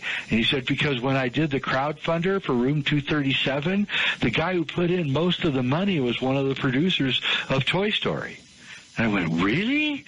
He says, yeah. Oh. So somebody in Toy Story knew the entire truth about Kubrick and slipped it in there, and then funded Room 237 to talk about it. Amazing. That's really fascinating. That would the correlations were interesting. Let me ask you also about silent running. Yep. You know, that was a Doug Trumbull movie. And Douglas Trumbull couldn't make the animation of the planet Saturn to Kubrick's satisfaction, but in Silent Running, there's the animation of planet Saturn. And I just wonder if that was an outtake left over from 2001. I believe it was Douglas Trumbull saying, I'm sorry, the rumors that you heard about me not being able to make Saturn in a good way are BS, because I'm doing it right here. And that Kubrick had to have changed it from Saturn to Jupiter because he got pressure from, I don't know, the Freemasons, whoever's running Hollywood and all of that. Yeah. Doug Trumbull's an interesting guy, too. You know, I thought it was interesting how, you know, from 1951, Day There Stood Still, where the extraterrestrials were portrayed in a benevolent manner, that it soon shifted, and you see all these evil alien movies that have been going on for decades. And then you see from 1967 a report from Iron Mountain that accidentally leaked, that LBJ hit the roof, that they talk about contriving a threat from outer space. And then you have von Braun's deathbed testimony of, you know, a future false flag of being the alien card, you know. And I saw Dr. Greer, you know, make a comment today about the New York Times release that, you know, this could be a precursor to the hoaxed alien invasion. There seems to have been in Hollywood in the old movies and, you know, going on to, you know, in movies like Independence Day and so forth, you know, where the only thing the extraterrestrials want you to do is die. You know, it seems to be the cabal has been focusing in the back of our minds and our subconscious this association with being very afraid of extraterrestrials. They are. That's their number one goal. And they, for every ET they put out, they put 50 Independence Days, and they're still doing it with like Jupiter Ascending, I think it is, the movie by the Wachowskis. Again, you know, they have the Dracos and all those scary aliens and stuff. But maybe there are scary aliens. I don't know. Dr. Greer doesn't think there are. I don't know how he can be so accurate or so sure of himself, because, you know, I've talked to Bill Tompkins for many hours, and he's told me that there are many malevolent alien races out there. So, you know, I kind of think that aliens are just like humans. There's good ones, there's bad ones. But Hollywood, I'm particularly vexed at, because all they want to show us is the bad ones. The Arrival being one of the only exceptions. Yeah. You have to show the bad guys, because you have to justify your own defense expenditures. That's part of the statecraft issue. You have to always have an enemy. There has to be an enemy, and to terrorize the public so they'll pay their taxes for more defense spending. And it's like, you know, they figured out a long time ago that there's no money in peace. There's no profitability in peace. So you always have to conjure up a new enemy to make sure that you have your defense spending is up to par. And who benefits from the defense spending? Well, it's the bankers. So it's like you got to keep the money machine going. That was what that report from Iron Mountain was all about. They needed to have perpetual enemies. Exactly. Yep, perpetual war. That's right. What it's all about. Yeah. You know, another Hollywood gimmick that... Yeah, go ahead, Jill. Sorry. Oh, no, you go ahead. You go ahead. I can... Oh, there's one other funny Hollywood gimmick that you go back to Diamonds Are Forever with the last Sean Connery movie that he starred as James Bond. There's a scene that's totally out of context with the rest of the movie, where shows Sean Connery running across a soundstage where a moon landing is being staged. And all the astronauts are walking in slow motion, and James Bond is running in full, normal motion. He's running around them, and he runs around them, and they're still walking in slow motion. So I think that was another Hollywood insider joke that's like, Hollywood knows that the moon landing was a hoax and a joke, and here we are showing it to you. Well, also, if you think about it, the James Bond movies, for a lot of the James Bond movies, are really about the secret space program. Absolutely. Moonraker and that one, yeah. Diamonds Are Forever, and sometimes they're just skirting on the edge of it. But there's always this evil guy who's collecting technology that he's going to control the world, and that's basically every James Bond plot up until recently. And yeah, Spectre, which was a good movie, by the way. And so I think, this Diamonds Are Forever was, and some renegade within Hollywood thought it would be funny to have this scene, and they knew enough to know that, in fact, when you're walking around on the moon, you're not walking around in slow motion. It would be the exact opposite. There's less resistance, not more resistance. Mm-hmm. So you would be walking faster, you would be bouncing faster, you would be moving faster, and Kubrick knew that, and he knew how impossible that would be to be able to convey that in a movie. There would be no way he could catch it. So instead, he shot slow motion astronauts in 2001, and then a year later he used the slow motion astronauts in Apollo 11, but we had already been used to the slow motion astronauts by watching 2001. So he got us all ready for the slow motion, when in fact I can speed up the NASA footage and show you that they've slowed down the motion by about 34%. Right. Well, the other thing that's interesting about Diamonds is that it was filmed in Las Vegas, and Albert Cubby Broccoli, the producer of the James Bond series, was good friends with Howard Hughes, and Howard Hughes gave Cubby Broccoli carte blanche to film whatever you want in Las Vegas. And interestingly enough, I think Howard Hughes was a major player in the secret space program.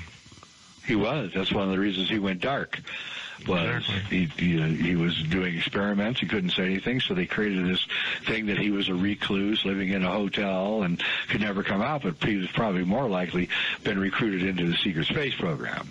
Just like Jack Parsons was probably recruited into the secret space program and did not kill himself in a chemical explosion in 1954 in Pasadena.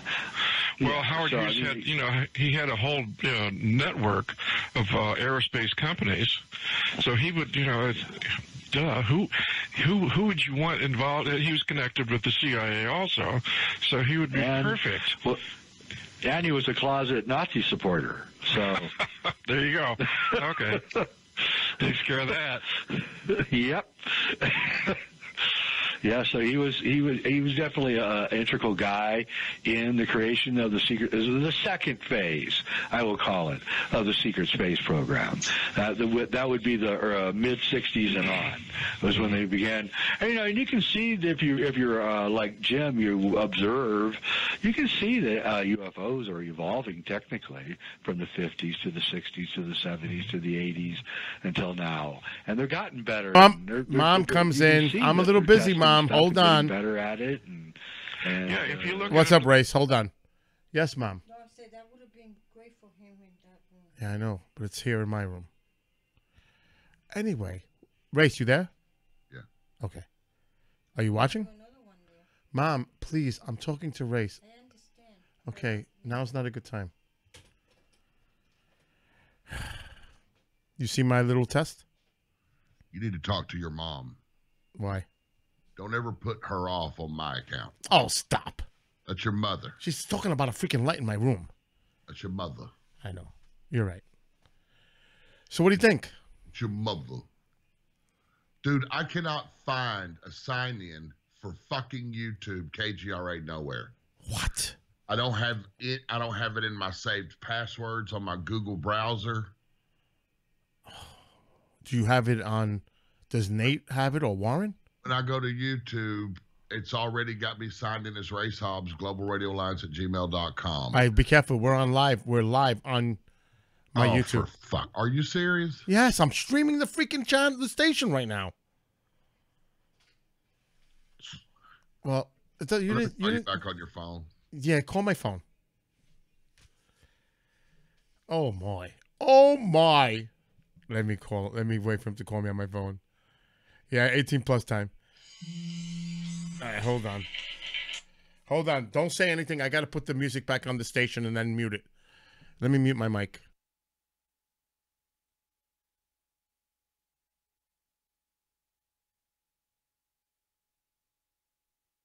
With Tompkins, we came back here to Gaia and started editing, and I said, well, we got to find a picture of this the General Obata. So I had all my assistants like searching through the military archives for Rick Obata, and we couldn't find it. And I started thinking, oh my God, Tompkins doesn't know what he's talking about, right? Well, his name isn't Rick Obata. His name is Rico Bata. And so finally we found, his name isn't Obata. He's not Irish. His name is Bata, and his first name is Rico. And then we realized that Tompkins was telling us the truth, and Rick Obata has connections to the father of the guy who started the Outer Limits TV show, and he was supposedly the guy that gave Gene Roddenberry the idea for Star Trek. So Star Trek, of course, is the secret space program, and the beginning of getting us used to the idea that we're out in space and we're all living together. And well, not just that. They show Star Trek shows the Navy protocols. Yeah. Star Trek Right. all Navy It was protocols. Admiral James T. Kirk, not General and James T. Kirk. That's exactly right. And the Navy is running the secret space program. Right.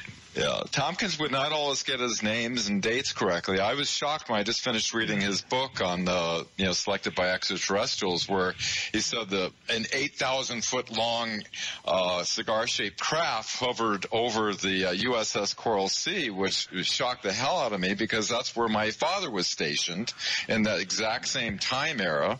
So my father could have very well been sworn to secrecy along with 5,000 other crew members when that event occurred. But there's a lot of discrepancies in the date and the time and where the ship was and things. But I think the story is essentially true. But I think as he got older, his memory didn't exactly correlate with some of the things. But I believe in his heart what he's saying is true.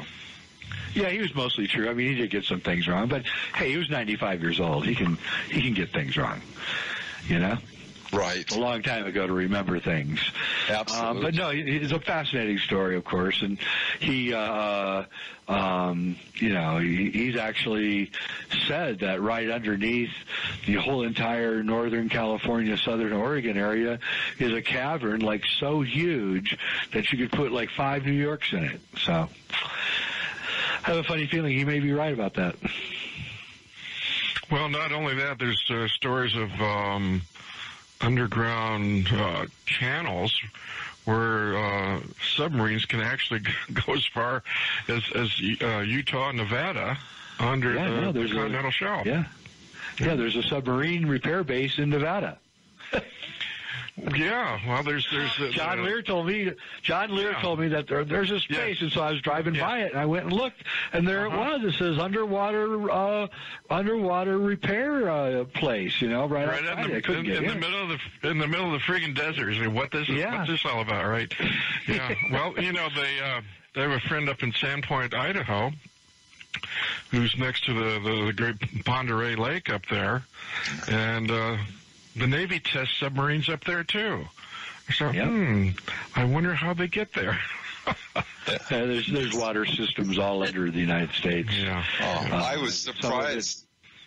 Yeah, I was surprised Xavier Dorsch, which was a mastermind for all the major underground facilities in Nazi Germany, was brought over in paperclip and started building underground facilities in 1946 in New Mexico, which they expanded out considerably, as witnesses like Phil Schneider testified that.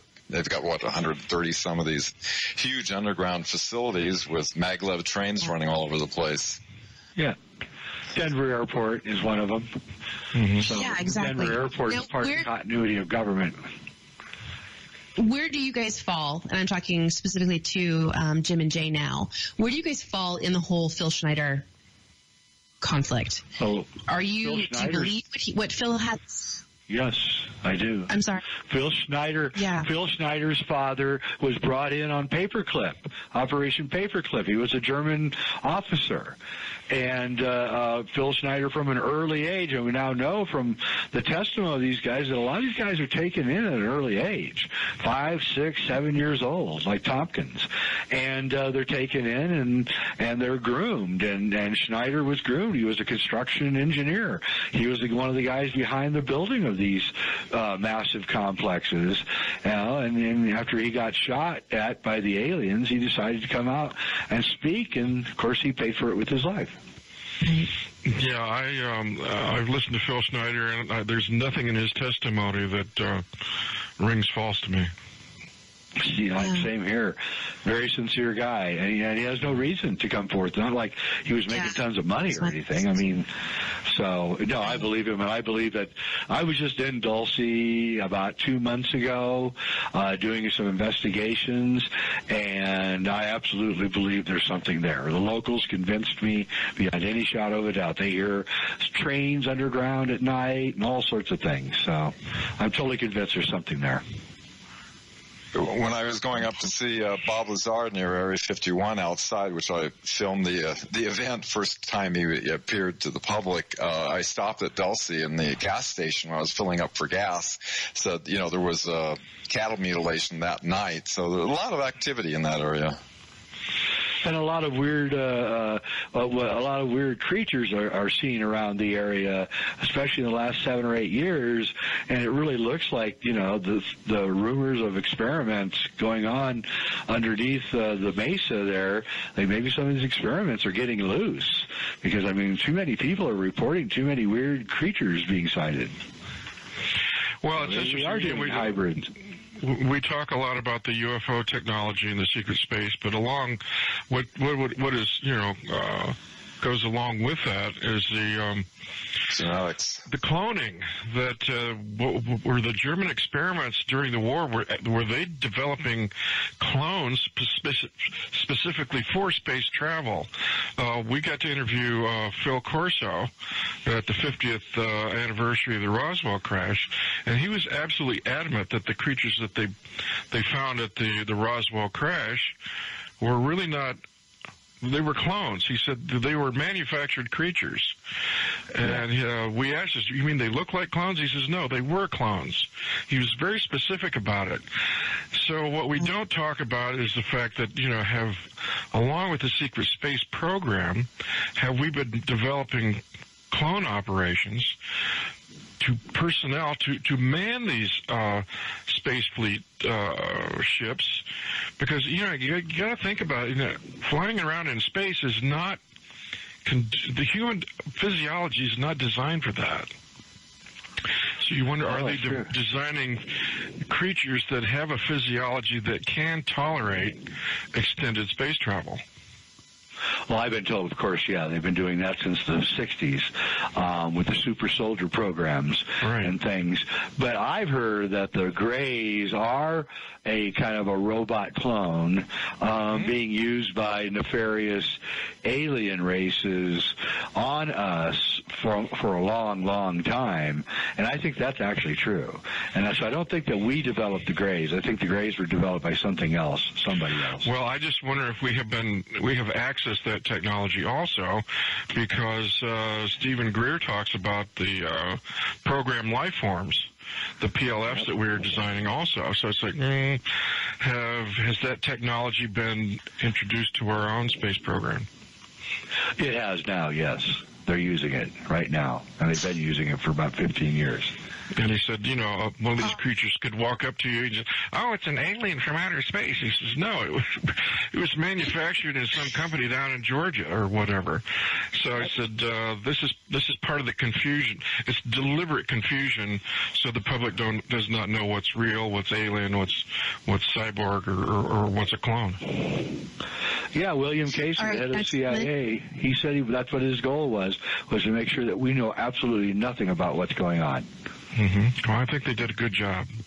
They did. So everyone, we only have about 5 minutes left in the broadcast, as much as it breaks my heart to have to break up the party. I want to make sure that both Jim and Jay are able to, if you guys have any projects going on, if there's anything that you want to direct our listeners' attention to as far as, current or future projects, and then, of course, how they will follow your work in the future. You guys real quick, I would like to thank Jay.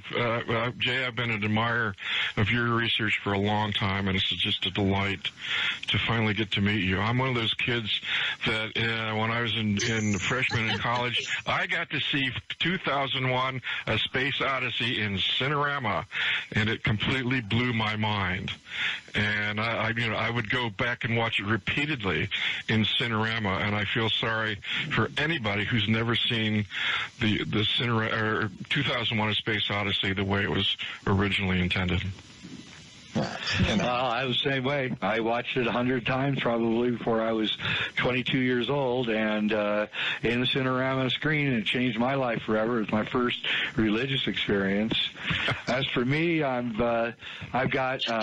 you said earlier, I'm director of content at Gaia, the TV network, Gaia.com, and I've got a lot of really incredible programming that I'm producing, including a show on the secret space program called Deep Space, a show on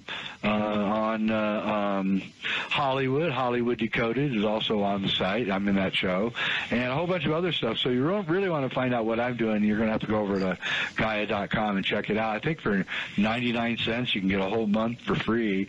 I think it's really worth, the cost. Although the $10 a month is well worth it too. So, hey. Your research is incredible. I've been recommending everybody to get a Gaia subscription just to see Deep Space. You've done a phenomenal job of the information that you've put together in the format the way you did it, Jay. You just major kudos. Yeah, I'm very, very, very happy. Yeah. I'm very happy with that show, yes. Can't wait to see Kubrick Odyssey 3. It's coming. Great. I promise. Post it. Very good. All right. My stuff, you can access my website is jimnicholsufo.net. Thanks to my dear friend Dan Willis here, who's my webmaster. Yeah. And I've got 27 blogs on there. And I've got, which cover all kind of, I've been at this since 1980, so there's a lot of different topics. I have a dozen videos on Amazon Prime. UFO TV presents Jim Nichols videos. My most recent one is the Occult Extraterrestrial War, which actually delves deeply into the testimony of William Tompkins. And my online notes are at thewebmatrix.net. Ever since a company in Hollywood want me to write a article on media control, being an ABC newsman, I've been putting together notes, trying to understand what the heck I got involved with. Right. Well, gentlemen, I am so grateful for your time. So thank you all for coming together. It's been really wonderful. I know I didn't really say much, but it was pretty phenomenal to be here and just kind of, be present with the conversation. So thank you all for granting your perspectives and your expert opinion. Thank you. Thank you, Jill. Thanks for having us, Jill. Absolutely. All right, everyone, that is a wrap on tonight's episode of the Q Science Project special broadcast show, Objective Reality, right here on KGRAradio.com. Thank you, everyone, for tuning in and spending your Friday night evening with me and Dan and our guests, Jay Widener and Jim Nichols. Thank you also to my producer, Bill Forte, for all he does to keep the Q running right.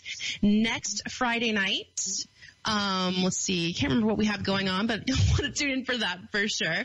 Between now and future episodes, stay in the know and receive updates to the Q Science broadcast schedule by following Q Science on Twitter, Facebook, and or Instagram as @QScience, that's QPSIENCE, and or by subscribing to follow along on the web at qscience.org. We'll be investigating some really exciting topics from present into the first quarter of next year, so be sure to follow along one way or another to stay informed. With that, wishing everyone a wonderful work week and work week ahead. As always, I'll meet you back here, same bat time, same bat channel next Friday to do it all over again. Good night, everybody.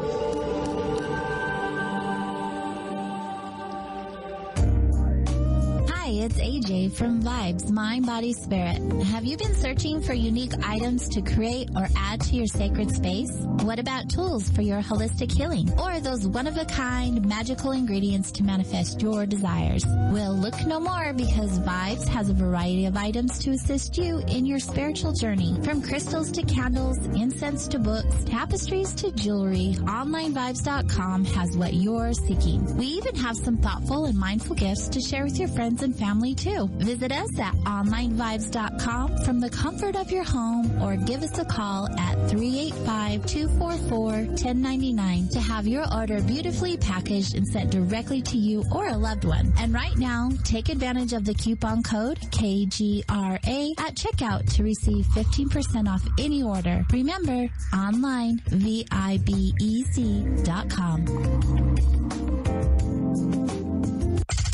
We are the contact for alternative research topics. The Planet, KGRAradio.com.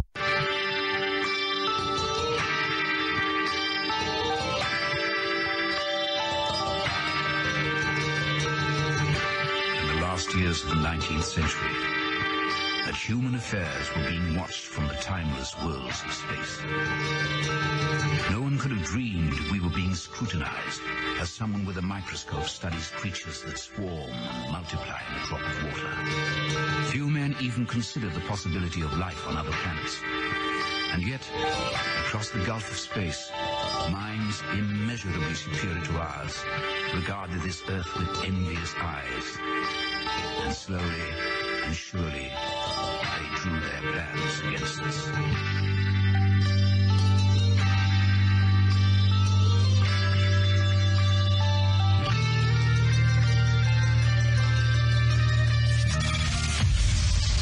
Broadcasting live from a tiny studio somewhere in North America. This is Dark Matters Radio Live. And now I give you your host, the silverback of ufology. Here's Don Ecker. And ladies and gentlemen, welcome back to Dark Matters Radio. It's been 2 weeks. Last week, of course, being the Thanksgiving weekend. Now we've got Christmas rushing at us like a runaway express train. But this is the first day of December. Welcome back to DMR. And to celebrate that, boy, do I have a show scheduled for tonight. This is a gentleman that I have known for years. He and I have appeared on other shows as guests, along with my having previously hosted him on Dark Matters Radio on another network. But tonight, it is my distinct pleasure to introduce Mr. Robert Hastings, who is the premier researcher investigator of UFO cases involving our military and nuclear weapons. And if you stop and think about it, for years, the United States Air Force and other military services, along with our intelligence apparatus, have always claimed that UFOs, whatever they are, do not have any national security threat directed against the United States. Well, if this is the first time you've ever heard Mr. Hastings, I think that it's very possible your mind just might be changed tonight. Now, Robert is only going to be with us for the first hour of the show. Unfortunately, he has other obligations that he's got to take care of. So, all I can tell you is to pay strict attention. Robert, it is a distinct pleasure having you back on Dark Matters Radio. How are you doing, my friend? Thank you. I appreciate it, Don. I'm doing well, all things considered. But I've been looking forward to overviewing my work with your audience. Some very dramatic things going on we can get into here. Well, then, by golly, let us get to it, because you've only got an hour, and believe me, Robert, this show, an hour goes quickly. Now, UFOs and nuclear weapons, I am sure that there is no one involved in the armed forces of the United States or the intelligence apparatus that this country fields. I mean, you can imagine every alphabet agency there is, and this has got to be a topic they don't want people to hear about. It would you say that's correct? I'm quite certain that's true. Over the last 44 years, I have sought out and interviewed U.S. military veterans, primarily Air Force veterans, regarding their involvement in nuclear weapons-related UFO incidents, which there are hundreds, literally hundreds, and I'm conservatively stating that it's not out of the question. There have been over 1,000 cases over the years. My website is ufohastings.com. If one goes to the documents page, one will find Air Force, CIA, FBI, other agency documents going back to the late 1940s, confirming that UFOs, what the documents themselves describe as flying saucers, flying discs, spheres, cylinders, triangles, the whole 9 yards, have just repeatedly maneuvered around virtually every nuclear weapons site in the U.S., ranging from the laboratories in New Mexico where the weapons are created to weapons deployment sites, the missile sites, nuclear bomber bases. There are any number of incidents that occurred in the Pacific and in Nevada when we were testing weapons in the atmosphere. And these are not my claims. If one looks at the documents, you'll see very high-level military and intelligence community personnel referring to these incidents as concrete reality. Okay, let's get to the very beginning of your involvement. What exactly was it that put you on this trail initially, Robert? My father was career Air Force, and in 1966-67, we were stationed at Malmstrom Air Force Base, Montana, which was and still is a Minuteman nuclear missile base. He worked in a building called the Sage Building, which, among other things, housed the military radar units.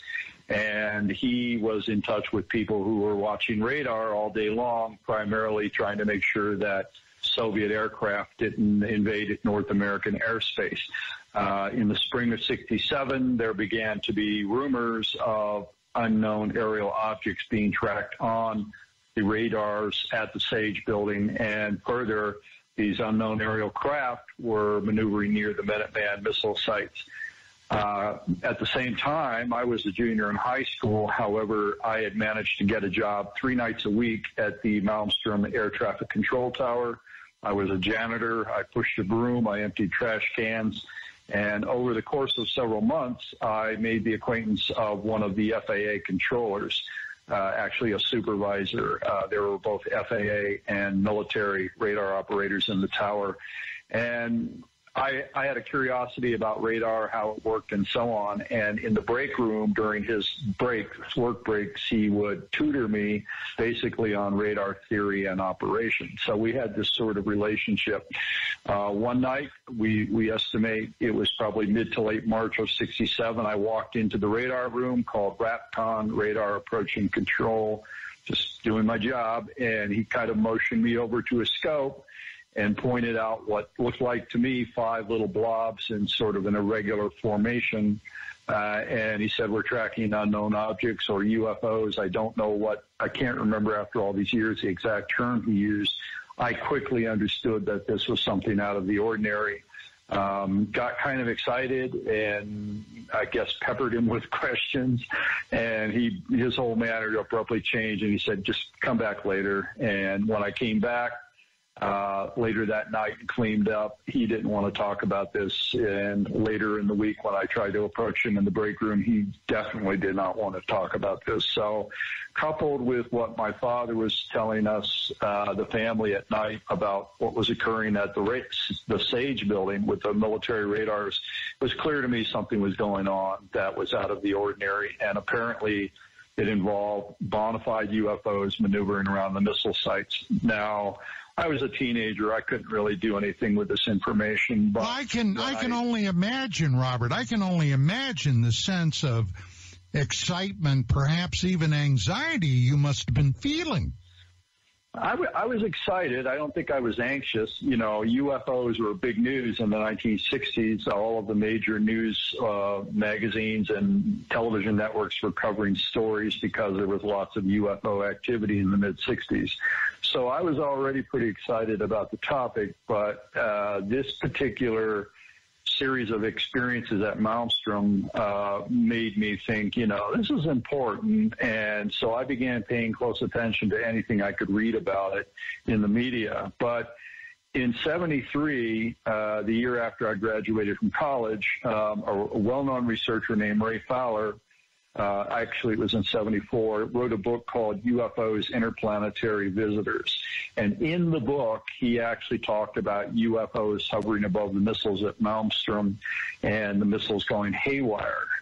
He worked for a company called Sylvania, which was one of the Minuteman system contractors. And he had liaison personnel at the base telling Ray Fowler, you're not going to believe what's going on out here. And so, you know, when I read this in his book, I went, holy cow, I know about that. And so I informally at first began seeking out Air Force veterans just to see how many people were aware of this and who might be able to tell me one thing or another about UFOs hovering over the nuclear missiles. And by the late 70s, I had interviewed well over 25 guys, you know, who were in the missiles or some other job relating to missiles. And they were saying this actually happened. The missiles were impacted, and, you know, we were told never to talk about this. And obviously some number of people decided to talk about it. So in 81, I decided, and I don't know why to this day, it's not a rational decision. I quit my day job and went out on the college lecture circuit because I felt strongly enough about the reality of this and the fact that the American public were being kept in the dark. And I thought I would try to make some small dent in, you know, acquainting the public with the reality of the situation. And I later retrained in another field and worked in the semiconductor industry because one will quickly starve to death being a UFO researcher. But at the same time, all through these past 44 years, or beginning in 81, I've spoken at over 500 colleges and universities, again, trying to acquaint people with the reality of the situation. Just in the past 2 years, I've made a documentary film. You can access that through my website. And it's been very well received. It's on the internet now. It's collectively all the places that it's displayed. It's secured at this point, nearly 3 million views, and so and the feedback has been wonderful. It's gotten 5 stars on Amazon Prime. It has also generated the interest of some veterans who've seen it, who've contacted me to tell me about their experiences. So it's really taking off. Well, it's a superb coterie of people that you brought together to discuss this. One of them, Robert Salas, of course, is a gentleman that I interviewed a number of years ago about his experiences. But the incursions into nuclear weapons storage areas and facilities is not a recent phenomena, is it? It's the earliest incident that I've been able to document goes back to January of 1945. we were discussing before the program began to air, the fact that in 2009 I was approached by a former U.S. Navy pilot named Bud Clem, and Bud was stationed at the Hanford site. It was a plutonium production facility. It created the plutonium that was used in the first nuclear detonation in New Mexico, the Trinity site test, as well as the bomb that was dropped on Nagasaki.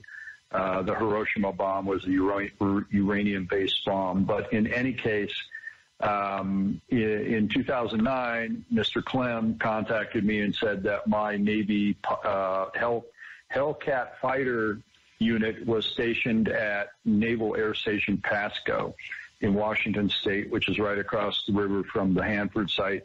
And he said on 3 occasions, he thought it was probably March or April. We later determined it was January of 45. On 3 separate nights, a round ball of fire, as it was described to me by him, a big, huge, spherical-shaped object, glowing red, was seen hovering over the plutonium production site. And the Hellcat fighter squadron sent up fighters to try to chase it away or intercept it, without success, as you might imagine. The things just moved away. A researcher named Jan Aldrich in, I believe, 2013 succeeded in finding 4th Army Group documents confirming just that they, on military radar in the Northwest, they were tracking unknown targets, unknown aerial objects hovering over the Hanford site on precisely 3 nights in January of 45. So Bud Clem's memory after all these years was quite accurate. That was 6 months. All of that went on 6 months before the atomic bombings in Japan. So from the birth of the nuclear age, from the very beginning of our weapons program, UFOs were nosing around our nuclear weapons sites. And it's only gone on from there. Again, if one goes to my website's document page, you'll see documents going back to the 40s through the 60s into the 80s. Now, let's stop there for just a second, because what you're saying is really causing my head to spin a bit. The most ultra top secret program in the world at that time would have been the Manhattan Project. Okay, I'm coming back. Of the world's first atomic weapons system. Now, the implication, Robert, is that this obvious intelligence, whatever it is, was keenly aware of what was happening then. Now, to speculate, I mean, I could... All right, just chopping in here really quick. I did get the KGRA password and sign-in information. So I'm going to let this play for a few more minutes, but I'm going to try to get the KGRA site up on YouTube and then switch over. So I'm going to continue to play it here for now, and then I'm going to try to make that switch over. So you'll be continuing to listen to it here, but then I'm going to shut my stream down once I get the KGRA thing set up, and then we'll do switch. All right, so I'm going to continue playing for now. I'll be back in a few minutes. Over the world, where people are describing disc-shaped objects flying through the sky in, Egyptian literature, in Roman literature, and even in the Middle Ages, there were Irish monks in one chronicle, records of a spherical-shaped object hovering above a monastery. So in my view, there's a high probability that whoever are piloting these craft or remotely operating whatever it is, they've been around for a long, long time. And therefore, they didn't have to become aware of the nuclear weapons development. They were, they didn't fly from their world to our world after detecting nuclear blasts or something like that. They clearly were already maneuvering around the Earth. And at some point, they picked up, one would presume they have sensors that would allow them to detect radioactivity, and therefore they would know something significant and new was going on involving nuclear technology is my working hypothesis. So You know, and again, we were talking earlier about Foo Fighters, the objects that were being sighted by Allied and even Axis pilots during World War II, spheres, the occasional disc being sighted near our bombers and the German bombers and even in the Far East. You know, so they were already maneuvering around the world during World War II and would have been in position to pick up on these developments in New Mexico and up in Washington State where Hanford is. And again, one would assume they have sensors, they would have technology that would allow them to pinpoint some site that is emitting radioactivity, or just the physical layout of the structure would suggest that something involving, you know, nuclear weapons was being, you know, developed. So I'm not at all surprised that they were there from the get-go. And, you know, it's clear, I mean, unless you're one of these people that thinks that the Nazis were flying UFOs and they took them to Antarctica and they're still flying them out of Antarctica, for which there is zero credible evidence, folks. You know, I think there's no human society on Earth, no country on Earth that came up with that technology in World War II. The Germans had flying discs on paper. They did not fly them. There's no evidence that they were flying them, certainly not up around Allied bombers night after night after night. So I think we are dealing with aliens. We're dealing with beings from another reality, whether it's in our universe or a parallel dimension, who knows.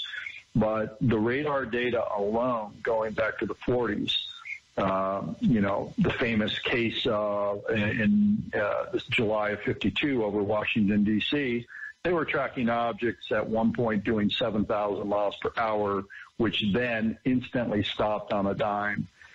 You know, no country today can do that. And we may have something far more sophisticated than conventional aircraft out at Area 51, but we or the Russians or the Germans certainly did not have that technology in the late 40s. Okay, now here's something that I've thought about for actually many years. Today, when people see unusual objects flying through the skies, there's really no way at this point it can be said that that's definitely not something human developed and created, because quite frankly, and next week, as a matter of fact, we're going to be exploring this a little bit further, because if all the gods smile upon it, Jim Goodall is going to be here to talk about some really spooky advanced avionics. But with that being said, 60 years ago, Robert, you're absolutely correct. We had nothing more advanced at that time than the glamorous Glennis, the rocket plane that Chuck Yeager broke the sound barrier with, correct? Right, X1. Yep. The other thing is, people have told me sometimes, or hypothesized, that, you know, these objects that are being sighted around American nuclear missile sites are top secret Russian devices or Soviet devices. The problem with that theory is that the Russians were having the same problems with UFOs invading their nuclear weapons sites. And in fact, George Knapp, the television investigative journalist in Las Vegas, in the early 90s, he went to Russia. At that point, the Soviet regime had collapsed. He interviewed a number of former Soviet military personnel, and one of them, and I believe his name is Colonel Sokolov, if I'm not mistaken, as George was... Okay. It looks like I got the page all set up. Hello to everybody on YouTube. I'm going to end my stream. First, I'm going to give you guys in the chat the KGRA page. It's going to be KGRA DB. That's what it's going to be, KGRA DB. So let me go back and give you guys the site. So I know my channel. This is weird. I'm on the actual KGRA. Here it is. KGRA Digital Broadcasting Station official YouTube channel. So I'm going to put it in my chat right now so you guys know where we're going.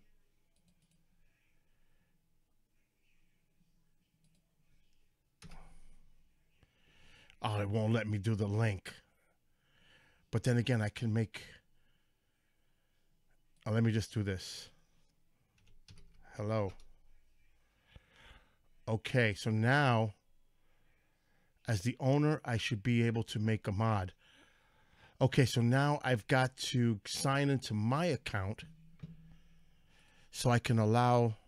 This is weird. You have no idea what I'm going through right now.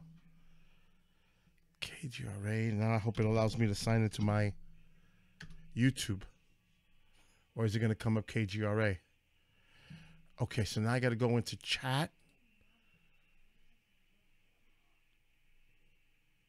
In KGRA. Oh, well, he was able to do it. Great, Duplicate. You're on the ball. I love it. Love it. Absolutely love it. And I will do it too.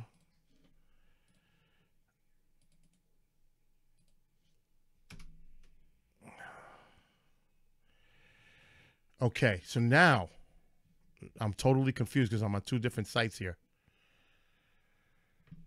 I've got to end my stream. Okay, we got to do this over now. I am totally confused working with two different sign-ins right now. So we're going to end this stream. Which I need to go to my Creator Studio.